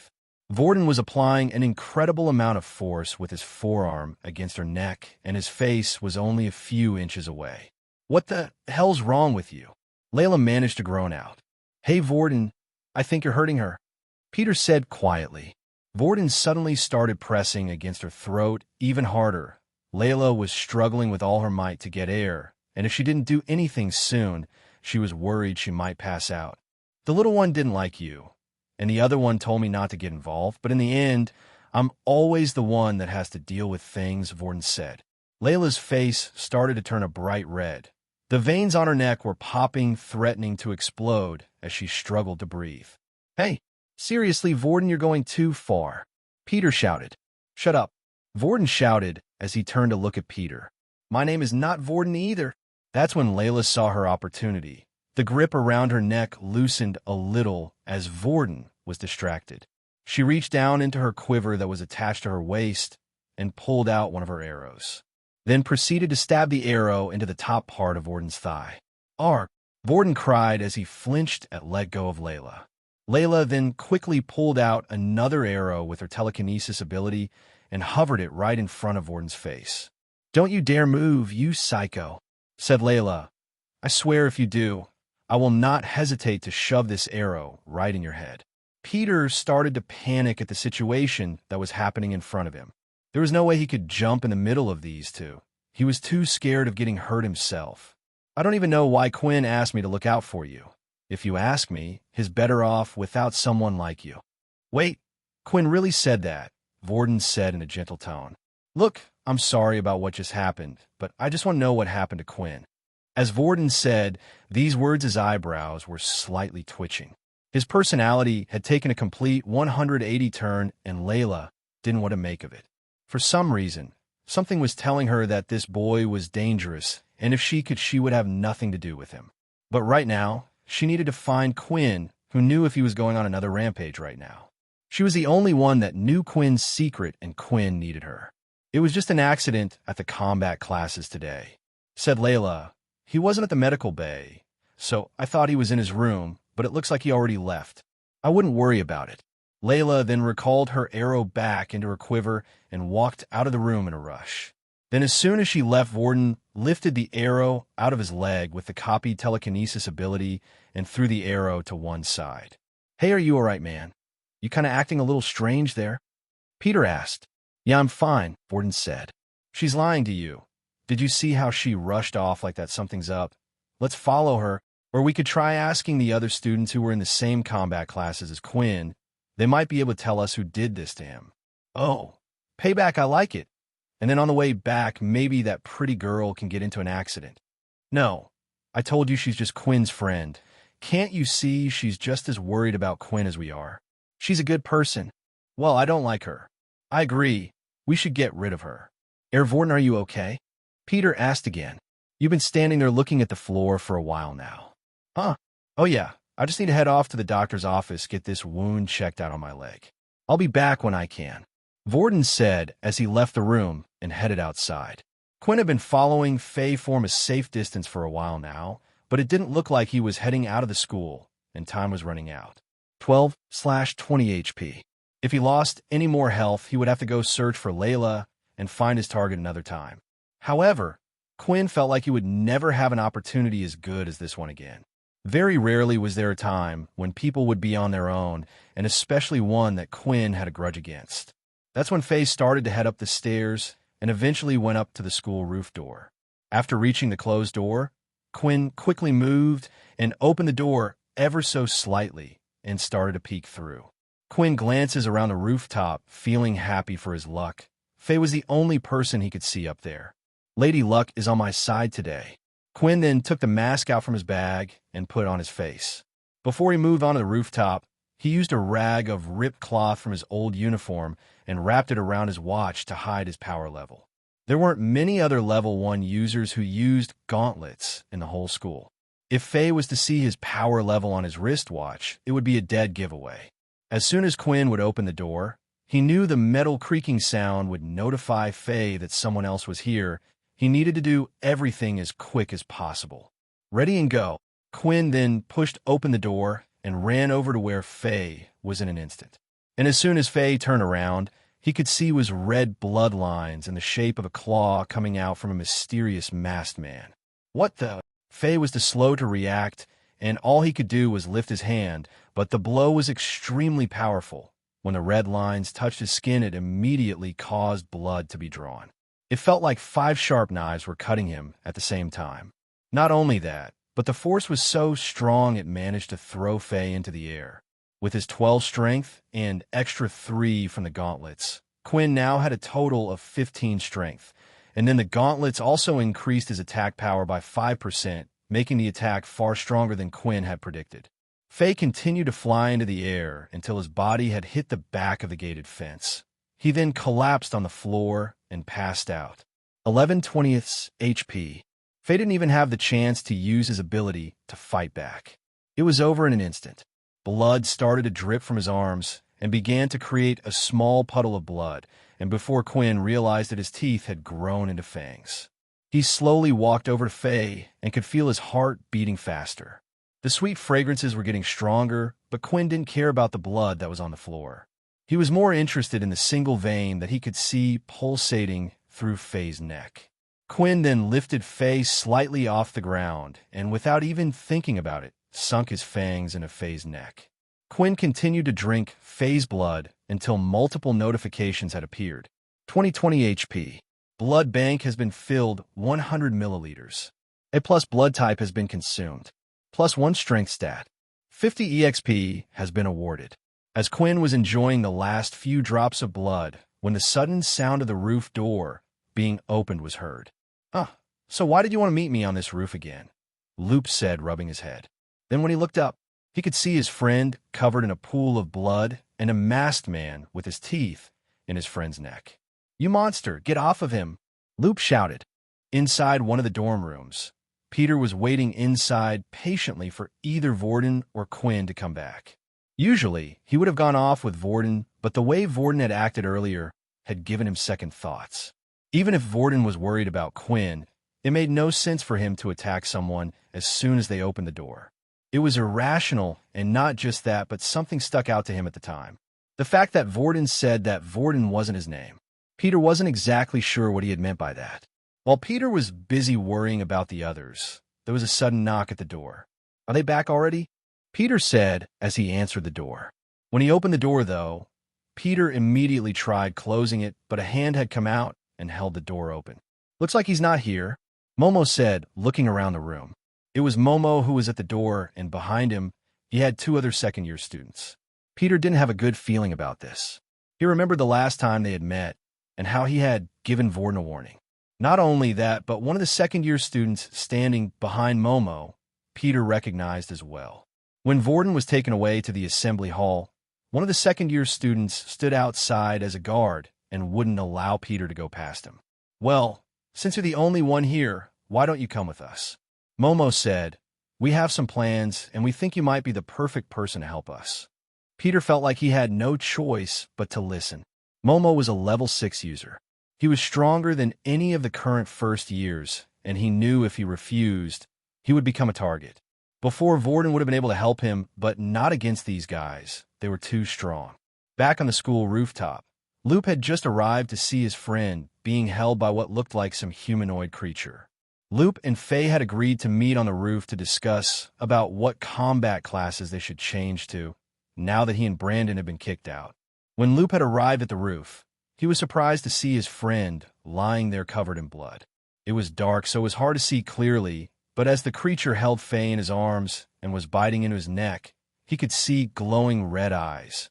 Loop's mind instantly went thinking that it was some type of monster, but that's when he noticed that the so-called monster was wearing the same school uniform as them.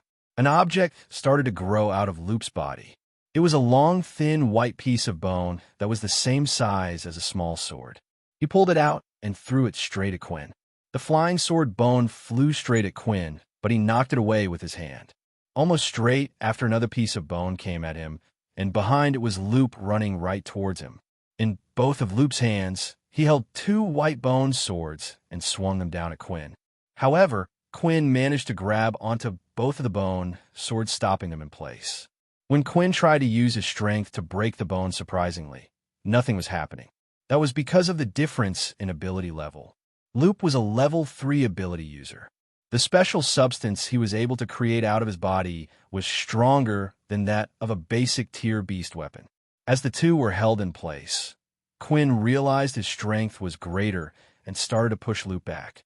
When Quinn started to push Loop back, he quickly took in a deep breath and blew out. Straight after, white bone spikes had appeared on his body all over. The bone spikes had managed to pierce Quinn's body in several different places, but luckily he was able to avoid a blow to the head and his hands were protected by the gauntlets. 10/20 HP. It was a strong attack and it had hurt Quinn badly. Loop retracted the bone spikes into his body and was ready for the same attack again. As he breathed in, though, he could see Quinn swipe his hand like a claw. Loop ducked down, and instead of hitting him, the attack continued to go past, and the red lines eventually disappeared into nothing. "Let's see what you're hiding under that mask," Loop said as he stabbed one of the bone swords into Quinn's foot and then lifted another one at his face. However, Quinn decided to use all his strength to pull his foot from the sword. The bone sword stuck in his foot had ripped through his skin and tore through his shoes. His foot was now a mangled mess, but at least he was free.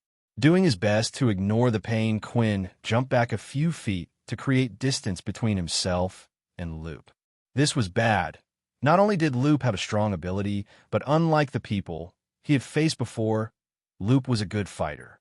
Quinn's sloppy skills weren't going to save him. Sure, he had more strength than his opponent, but that meant nothing if he couldn't hit him. 5/20 HP. Blood Bank Auto Use. 10/20 HP. 90 millimeters left in Blood Bank. In nearly an instant, Quinn's foot had healed. That's when he came up with a plan. 20 HP. 70 millimeters left in Blood Bank. Quinn had used the rest of his Blood Bank to heal himself. With this, he would be able to bridge the gap in skill. As long as Quinn didn't take a fatal blow to the head, he was sure the system would heal him in time. This time as Quinn rushed forward, he was no longer reserved about using his skills. He cast blood swipe after blood swipe, swinging his arms out. 14/20 HP. He had thrown a total of 6 blood swipes in rapid succession. They had come out fast, and all Loop could do was defend with his bones. The first few attacks had been blocked, but Loop could feel how powerful they were. 8/20 HP. After defending against the first 6 attacks, Loop thought he was done, but another 6 blood swipes came straight after, and his bone swords could no longer take it and eventually snapped. 18/20 HP. 50 milliliters of blood left in Blood Bank. Seeing Quinn continue to rush forward after him and his bone swords were broken, there was only one thing Loop could do.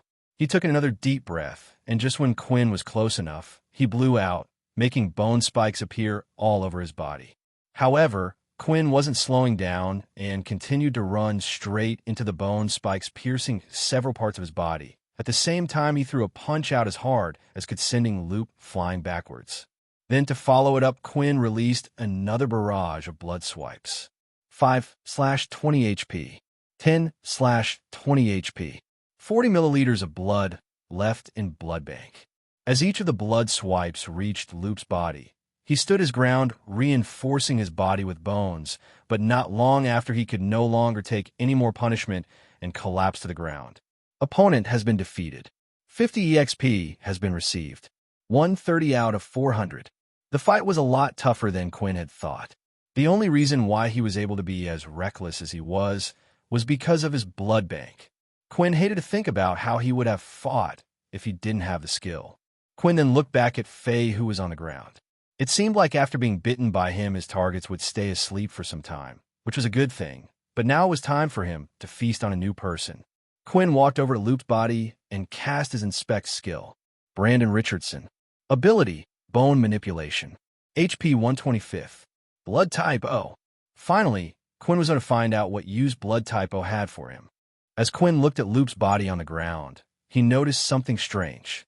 His current health was at 10 HP, and his body was naturally drawn to the blood. Whenever his health was low, he would get hungrier. That bit was a given, but something that also happened was his 2 canine teeth would start to grow longer. When they grow longer, it made it easier to pierce his victim's neck. Although Loop was bleeding and Quinn was able to just drink from the open wound, this would only give him the extra stat point. He needed a good supply to also fill his blood bank. When inserting his teeth into his victim, it felt as though he instinctively knew the best location that would allow him to take as much blood as possible. Quinn lifted Loop's body from the ground. Only a few inches were separating their faces. I don't know whether it's a good thing or a bad thing that I'm finding it easier every time I do this. Quinn opened his mouth, wildly showing his teeth. He brought his mouth near Loop's neck and finally bit into his neck. A rush of blood entered into his mouth. The blood tasted sweet. 2020 HP restored. Oh, blood type has been consumed. 1 free stat point has been added. Blood bank has been filled. Quinn had a few guesses at what the O-type would do, but this was better than he had imagined. Quinn quickly opened up his status screen and wanted to decide what to put the stat into straight away. Strength 13, 3. Stamina 12. Agility 13. Quinn debated internally for a few minutes whether he should put his stat point into stamina or not. If he did, his stats would become well-rounded. But he thought about all the people who were strong in the world right now. They were usually a specialist in a certain area. A jack of all trades was something too weak in this day and age. Not only that, but Quinn felt like his growth would be quicker if he specialized in strength or agility. It would allow him to carry on beating weak opponents. Then when he needed to, he could increase his stamina points at another time. It wasn't like Quinn was going to be facing an army of opponents anytime soon. Agility 14. In the end, Quinn decided to stick to his original plan and add his stat points into agility. Quinn stood in place looking at the duo's bodies, wondering what he should do. He was fairly certain that he had acted fast enough during his fight with Faye. He hoped that he hadn't seen anything that could give him away, but he couldn't say the same for Loop. When Quinn started to inspect Faye's body, he noticed that the bite marks on Faye's neck from Quinn had already disappeared. The doctor said the same thing happened with Layla. Perhaps some type of effect from my ability? Quinn thought, well, that solves that problem. Now what to do with you? Quinn pondered looking at Loop's body. Although Quinn wore his mask, there was still the chance of someone figuring out it was him. After all, how many students used gauntlets as a weapon and also would have a grudge to attack these two? However, Quinn wasn't that afraid of them finding out his real identity. After all, the school didn't really care if Quinn beat them half to death. Actions like this were commonplace at the academy. Quinn wasn't afraid that Loop might tell everyone what he had seen. Even if he did, no one would believe what he had said. Throughout all of the history of abilities, there had never been any reports of an ability where someone had to consume something to gain power. The power had always come from within, and with no markings on their neck to prove it, they would be treated as madmen without any type of proof. While Quinn was in the middle of his thoughts, he was startled when he heard the door start to open again. Quinn moved instantly at a lightning speed to try and flee the scene, but quickly stopped when he saw it was someone familiar opening the door. "There you are," Layla said. She then looked down and noticed the 2 bodies on the floor. "Quick, we have to get out of here. The guards will be here any second now." Quinn had taken too much time. He wasn't planning to take out 2 people. When a student was knocked out in the school or badly beaten, the wristwatch was able to ping their location to the school and inform them they were hurt. Then once this message was pinged to them, the guards would pick the students up and take them to the hospital. No one knew how it quite worked, as it was amazing. The watch was able to tell how much health someone had. Rumors were spread that it was an ability of an original that created the watches. Quinn and Layla hastily ran down the stairs, but stopped as they could hear the sound of footsteps coming in their direction. "Oh no, we can't go this way." Layla then started to look around the roof. "I have a plan. Grab me and let's jump." "Are you crazy?" Quinn said. "Even with my strength from this height, I would at least break my legs, and even if I can heal, I still feel pain. Just trust me, come on. I can use my ability." Quinn quickly lifted Layla with both arms despite his protest. With his strength, Layla was lighter than ever. He jumped onto the fence and looked down. The school was incredibly high. It was at least 4 stories. "I'm counting on you," Quinn muttered as he leapt off the building. As the duo was falling from the rooftop at an incredible speed, Layla closed her eyes and started to concentrate. Sweat started to form on her brows when suddenly, the 2 of them started to decrease in speed. They eventually reached the ground. "That was pretty cool. You can fly?" Quinn asked, stunned. "No, my ability isn't that strong yet," Layla replied. "At most, I can only slow us down. Come on, let's head back to our rooms." As the 2 of them headed to their rooms, Quinn explained everything that had happened on the rooftop. Wait, what? Then aren't you worried that Loop might tell someone what happened? Not really. He has nothing to gain from it. Without any proof, no one would believe him anyway. But there's one problem. There's the chance that if he does find out it's me, then he would come back with the others and attack me. I could take them out one-on-one, but as a group, I don't feel like I could stand a chance. It's true, Layla replied. A lot of the students have already formed their own groups and gangs to protect each other. All that's left are the ones that are too weak to be a part of anything. I know. Why don't you create your own group? I could be like a sub-leader. Of course, we would keep your thing a secret. That's not a bad idea, especially if in the future we get targeted even more. Maybe I should ask Vorden if he knows anyone. The look on Layla's face suddenly dropped as she heard those words. That crazy guy. I told you he was bad news, Quinn. What did something happen? It's best if you hear it from your friend Peter. Maybe then you will realize how bad it was. After all, he saw the whole thing. In the doctor's office, the two students who had been beaten on the roof were currently lying on hospital beds. The single Dr. Haley was busy as usual, and especially at night when the guards gathered the beaten students. How can the school just let these sorts of things happen? Surely there's a better way. Haley thought. As she went to check up on Faye, she noticed he was now sleeping calmly. After healing the claw marks on him, and there wasn't anything unusual. However, when she looked at Loop, something had caught her eye that concerned her. In a certain spot on the boy's neck were two small puncture wounds similar to that of a snake bite. She had seen these signs before on another student, and, just like before, the wound was already starting to heal itself.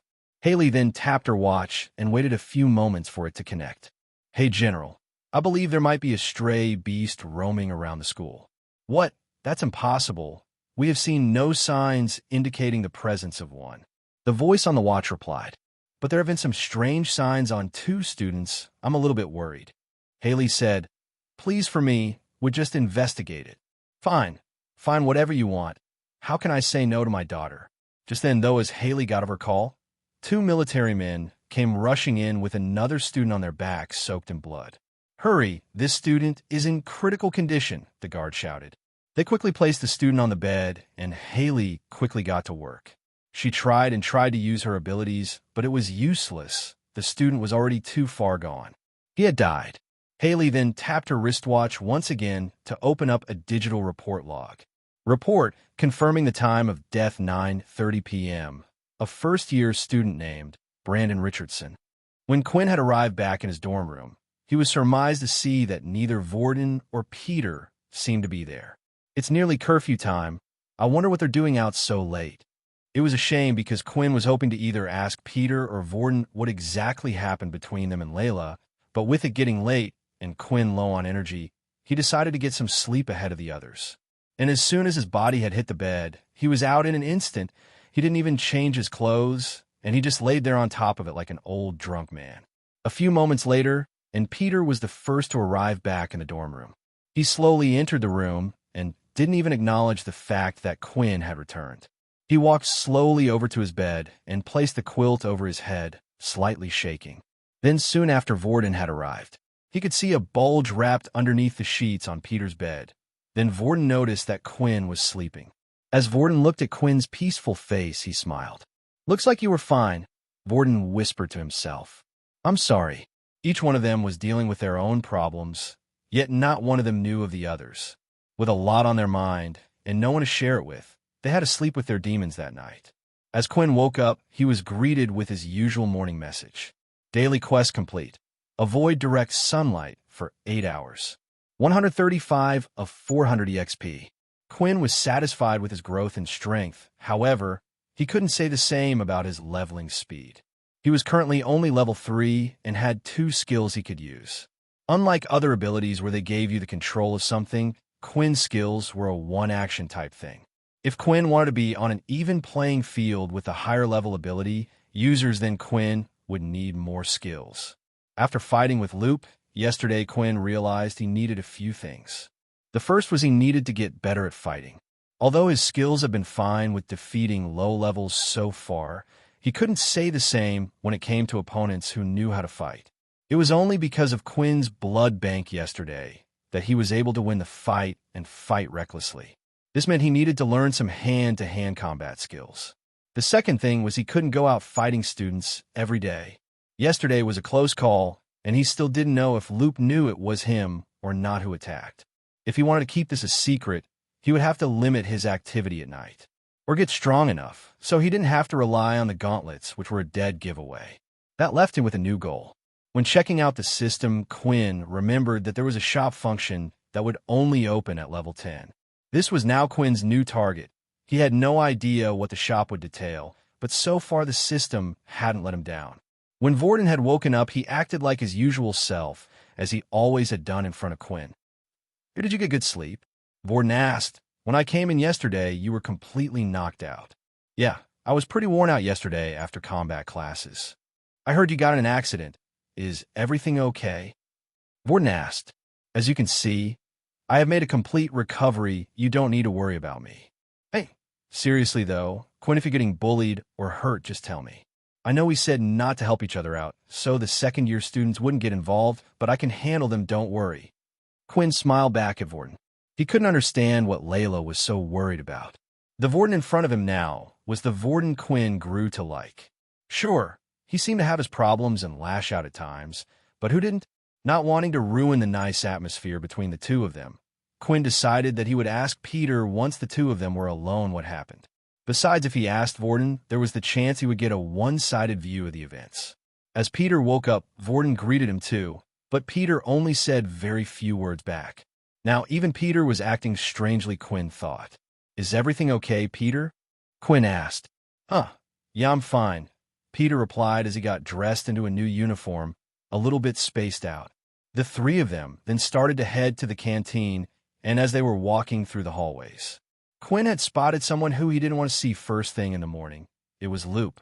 But as the two of them locked eyes, Loop instantly started to break out into a sweat, and his hands were shaking uncontrollably. When the two walked by each other, Loop stopped and called out to Quinn. "Hey, is it okay to talk to you in private?" Loop asked. Quinn immediately started to look around to see if there were any of Loop's friends nearby. If Loop was calling out to him, it was most likely because he had figured out that Quinn was the one who had attacked him in Faye. Quinn had put this into his calculations that they might group up to attack him, but he didn't think something would happen so soon. However, when he looked around, there was no sight of Brandon or even Faye nearby. With multiple students surrounding them, Quinn felt like it was unlikely that Loop would try anything here, and even if he did, he could at least defend himself without reviling his skills. "Hey, is everything okay?" Vorden said in a stern voice, not breaking eye contact with Loop. "Yeah, it's fine, Vorden. You two go ahead, I'll catch up with you in a bit." As Vorden and Peter walked away, Vorden couldn't help himself. He kept staring back at where Quinn was. The two of them then walked off to a nearby classroom just down the hallway to the canteen. It was breakfast time, so classes hadn't started yet, and the classrooms were empty. Of course, Quinn made sure to stay by the door just in case Loop started to attack. That way he could run out into the hall where the rest of the students were. Loop stood there nervous and fidgeting. It seemed like he was struggling to get his words out until he finally spoke. "I'm sorry about yesterday," Loop said as he bowed. "I know we hurt you in training, and you're probably coming back at us for revenge, but please forgive me." Quinn was speechless. This was unexpected, and he didn't have a clue what was going on. "I promise I won't tell anyone about your secret. Please, whatever you do, just let me live. I won't bother you again, and no one will ever know anything happened." Although Quinn had his suspicions that this was all an act, it seemed like Loop was genuine. Either that or he was the best actor in the world. But what Quinn didn't understand was what on earth had happened to get Loop to act like this. "Thanks for keeping my secret. Besides, I don't really have a grudge against you. Although your friends were the one to act on me, you didn't do anything. You were just trying to help your friends," Quinn said. "Thank you. Thank you for sparing me," Loop said. "I promise if you need anything, I will help you. I just don't want what happened to Brandon happening to me." "Brandon?" Quinn said, confused. "What happened to Brandon?" At first, Loop was confused by the words that had come out of Quinn's mouth. There were two possible reasons he could be acting like this. Either Quinn was just pretending not to know, or when Brandon entered the hospital, he was still alive at the time. Meaning Quinn thought Brandon was still alive after attacking him. "Look, I promise I'll keep your secret. I know you attacked Faye because of what happened at the weapons hall. It had to be you. Who else would attack him and have gauntlets like you?" So you decided to go after Brandon next after taking down me. Faye explained. Look, I just want to continue living in school as normal. I don't want any drama. I don't know why you're hiding behind that fake power level of yours, but please, I just don't want to get involved and I'll stay out of your way. Quinn was trying his best to process the information he had just been told. Right now, a student had died. To be honest, he wasn't really sure what the process or punishment was for a student's death, and at the same time, he didn't want to find out. If the other students were to learn about the attacks on Faye and Brandon, they would naturally assume it might have been Quinn wanting payback. However, the one thing that would make them doubt that was the fact that he was only a level 1 student. Right now, only Loop knew his secret, so it was no wonder Loop was afraid of him. With all this information, for now, Quinn felt it was best to play along. You don't have to worry, said Quinn. Like you said, you were only protecting your friend, and you didn't actually do anything to hurt me during the combat class. As long as you stay out of my way, I will stay out of yours. Thank you, Loop said as he bowed down and left the room. After Loop had left, there was a thought lingering on Quinn's mind. Just who did kill Brandon? Was there anyone in the school that had a grudge against him? They had only been at the school a few days, and the school purposely made sure no one knew each other before sending them here. It was hard for Quinn to come up with a suspect. All he knew about Brandon was what had happened at the combat classes. If a petty person like him was able to plan an attack like that, then perhaps he had made many enemies already. After finishing his talk, Quinn headed to the canteen to catch up with his other 2 roommates, but when he entered the canteen, instead of seeing Vorden and Peter sitting together like usual, Vorden was sitting on his own, and there was no sign of Peter. Quinn quickly grabbed his food and decided to sit next to Vorden. Hey, aren't you worried about the second years coming to attack you? Vorden said. From the looks of it, people will continue to bother us anyway, so we might as well live how we want. Quinn replied. Hey, so where's Peter? Didn't you 2 come here together? You're looking in the wrong places, Vorden said as he pointed in a different section of the canteen. The 2 of them were sat in the low-level section where the level 1 and 2s would usually sit. This was where Peter would usually come to join them as well. But the direction Vorden had pointed in was the higher-level tables, the level 4 and 5 tables, and sitting next to them was Peter. What is he doing over there? Are they targeting him? Quinn asked. Who knows? When Peter entered the canteen, he looked at me and said, I'm going to hang out with some new friends I made the other day. I asked him if he needed help, and he said not to worry. As the 2 watched Peter hang out with the others, though, it seemed like he was getting on with them well. He wasn't being asked to grab food or carry their things like the other lower power levels in other groups. Well, maybe we should just keep an eye on them for now. It doesn't look like he's in trouble, and we can always ask him about it later. Just then, though, as Quinn and Vorden were busy eating their food at their table, another tray of food was slammed down. I hope you 2 don't mind, but I have come to join you, Laylas said as she sat down. As soon as Laylas sat at her seat, she couldn't stop staring at Vorden, and the same was true for him. In the middle of the 2 was Quinn. He could feel the heat and tension in the air with both of them, and he didn't have a clue what happened. So, I see the hole in your leg healed up nicely, Laylas said. Vorden's face started to twitch slightly. Ha, what are you talking about? Sorry, my name's Vorden. I don't believe we have met, Vorden said, pulling out his hand for a shake. You are crazy if you think I'm going to shake your hand, and you're just going to pretend nothing happened, are you? Layla then turned to Quinn. Quinn, can you not see this guy is crazy yet? Don't call me crazy, Vorden said slowly, saying each word. Hey, I think you both need to calm down, said Quinn, feeling like any second now the 2 were going to clash in the canteen. I don't even know what happened between the 2 of you. Please explain. This crazy boy attacked me when I went to your room last night. Look, Layla said as she pulled down her uniform slightly to reveal the red marks on her neck. I keep telling you, Quinn, he's dangerous. Leave him. Vorden was visibly shaking at this point, but it was hard to tell if it was with anger or something else. I said, don't call me crazy. And again, just like last time. Vorden slowly said each word, one by one. Judging by the tone of Vorden's voice, it felt like he was going to snap at any second, and Layla was prepared for it.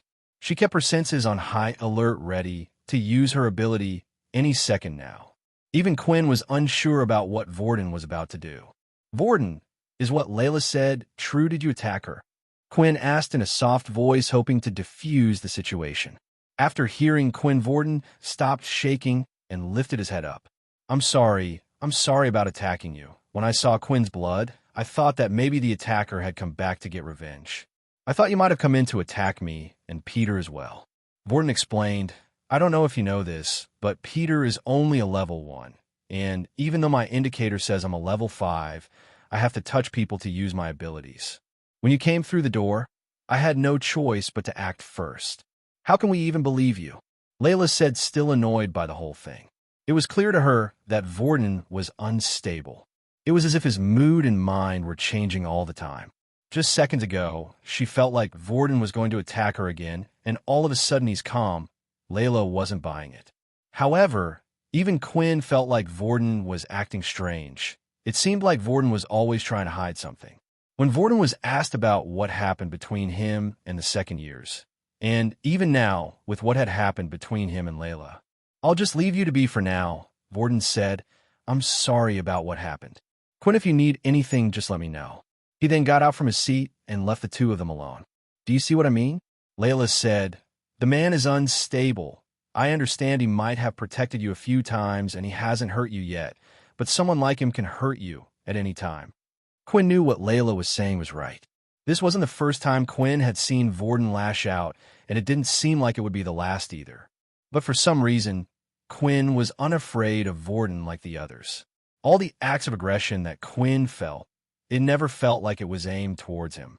In the hallway, while Vorden was heading to his elemental combat class, he decided to quickly step into an empty classroom on the way. He leaned up against the wall and took a deep breath. As he looked at his hand, blood could be seen. Vorden had clenched his fist so hard that his own fingernails had pierced his palm. Why did you get in my way? We could have taught that girl a lesson. What did I tell you?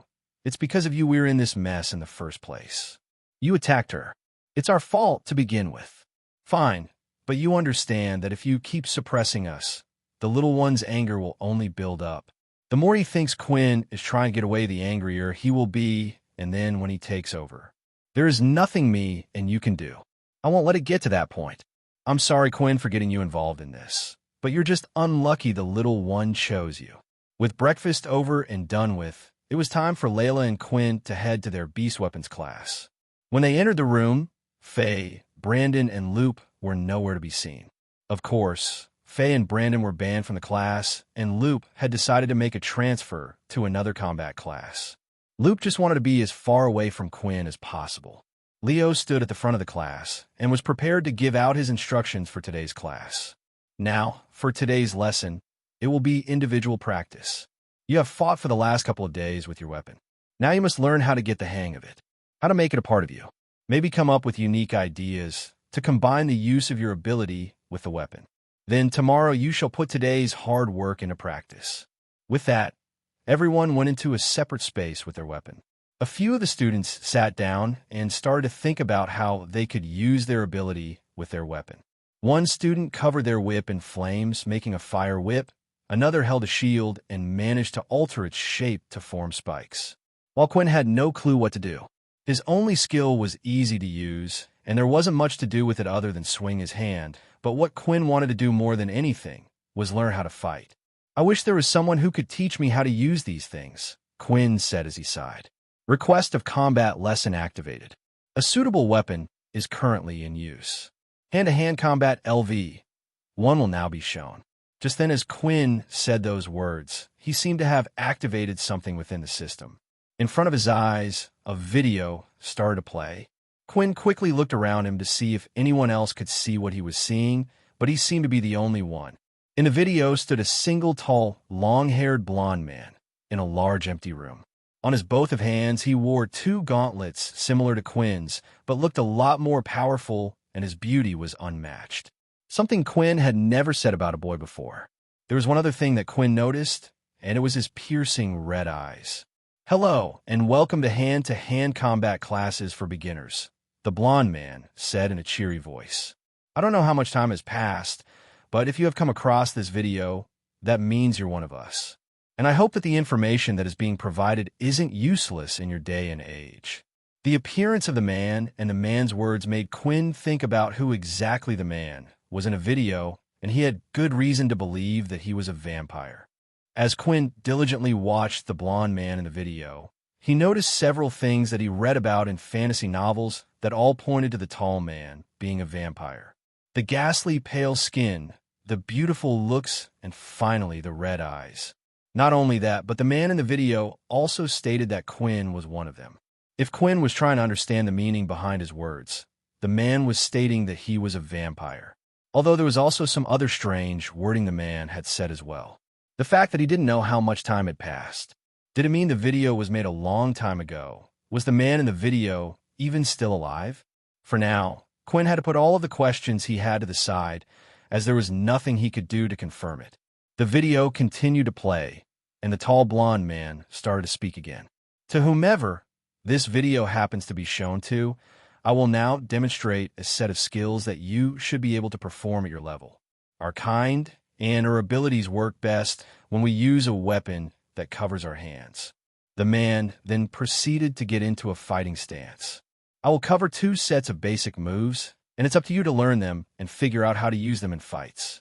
If you forget, feel free to open up your system at any time and watch the videos again. The first move is a defensive move. I call it flash step. To perform this, if the system has been set up correctly, you will need at least 15 points of agility. The man then proceeded to perform the flash step. He crouched down and moved to another corner of the room in an instant. At the same time, an afterimage of him was being shown. Now this skill uses up a lot of stamina, so even if you have enough agility points to perform this skill, be careful not to wear yourself out. I would only use it when avoiding a fatal blow or going in for an attack. Please also make note that although the move is fast and hard to be seen by the naked eye, at most it can only move you at the distance of 5 meters. Looking at the move, Quinn straight away realized how handy it would be to have something like this. In his last fight against Loop, he could have avoided several blows at the last second. The only thing was it was a shame that Quinn currently didn't have enough agility points to practice the move. The next skill I will show you is the hammer strike. Once again, the man got in a fighting stance. This time he lifted his right foot and slammed it onto the ground, while at the same time he pulled back his left hand and threw out his right hand. All of this was done in one smooth motion. Just from watching the video, Quinn could see that the air had slightly moved. Cool, right? The man said, smiling. For this skill, you will need at least 15 strength as well. That is all for today. When you are ready, the next set of hand-to-hand combat classes will be unlocked for you. If you want a slowed down and more detailed version of these videos, they will be saved in your system. Good luck, my friend, and I wish you all the best. After the man had finished talking, the video immediately ended. As Quinn opened up his system, there was now an extra tab that stated tutorial, and in it were 2 videos of the skills he had just been shown. When watching the videos, it was just as the man had said. The video contained slowed-down versions of the skills the man had recently performed. There was even detailed commentary on how the skills would work and what you needed to do. Quinn couldn't help but think who this guy was. The way he spoke clearly meant he knew about the system. Did that mean he was the creator of the book Quinn's parents had left him? But it was hard for Quinn to remember meeting anyone like the man in the video. He didn't even know what his parents' faces looked like that well. Whatever it was, he was happy that the system was starting to help him out more. He felt like the system at first had given him a hard time, giving him quests to drink blood and drawbacks such as having his stats while in the sun. But now Quinn was starting to feel happy that he had discovered the system more than ever. Quinn immediately started to watch the hammer strike video. As long as he wore the gauntlets, he technically had more than 15 strength. He wasn't sure if that counted, but there was no harm in trying. But as Quinn was watching the video, Leo had come up and approached him. Quinn, I'm afraid I have some bad news. Leo said. That's when Quinn also noticed 2 military men were standing behind. I'm afraid you will have to follow these men. They have a few questions they would like to ask you. Don't worry, I will be coming too. With that, one guard held Quinn, while the other held Leo. Hey, what's going on over there? The students said, noticing the commotion. Is he being taken somewhere? Students, we shall be back in a while. Said Leo, please continue to watch, and if I spot any of you slacking or breaking the rules, you know the consequences. A few moments later, and the 2 of them were teleported into a small square room. There were no windows and a few lights above them. Inside the room was a single table with a hooded female sat on one side and an empty chair on the other. Standing behind the female was a man who had the rank of general on his clothing. "Please sit," the general said. Quinn did as he was told and sat in the empty seat. But with the atmosphere in the room, he couldn't help but feel nervous. "Don't look so worried, boy. As long as you have done nothing wrong, you have nothing to worry about,"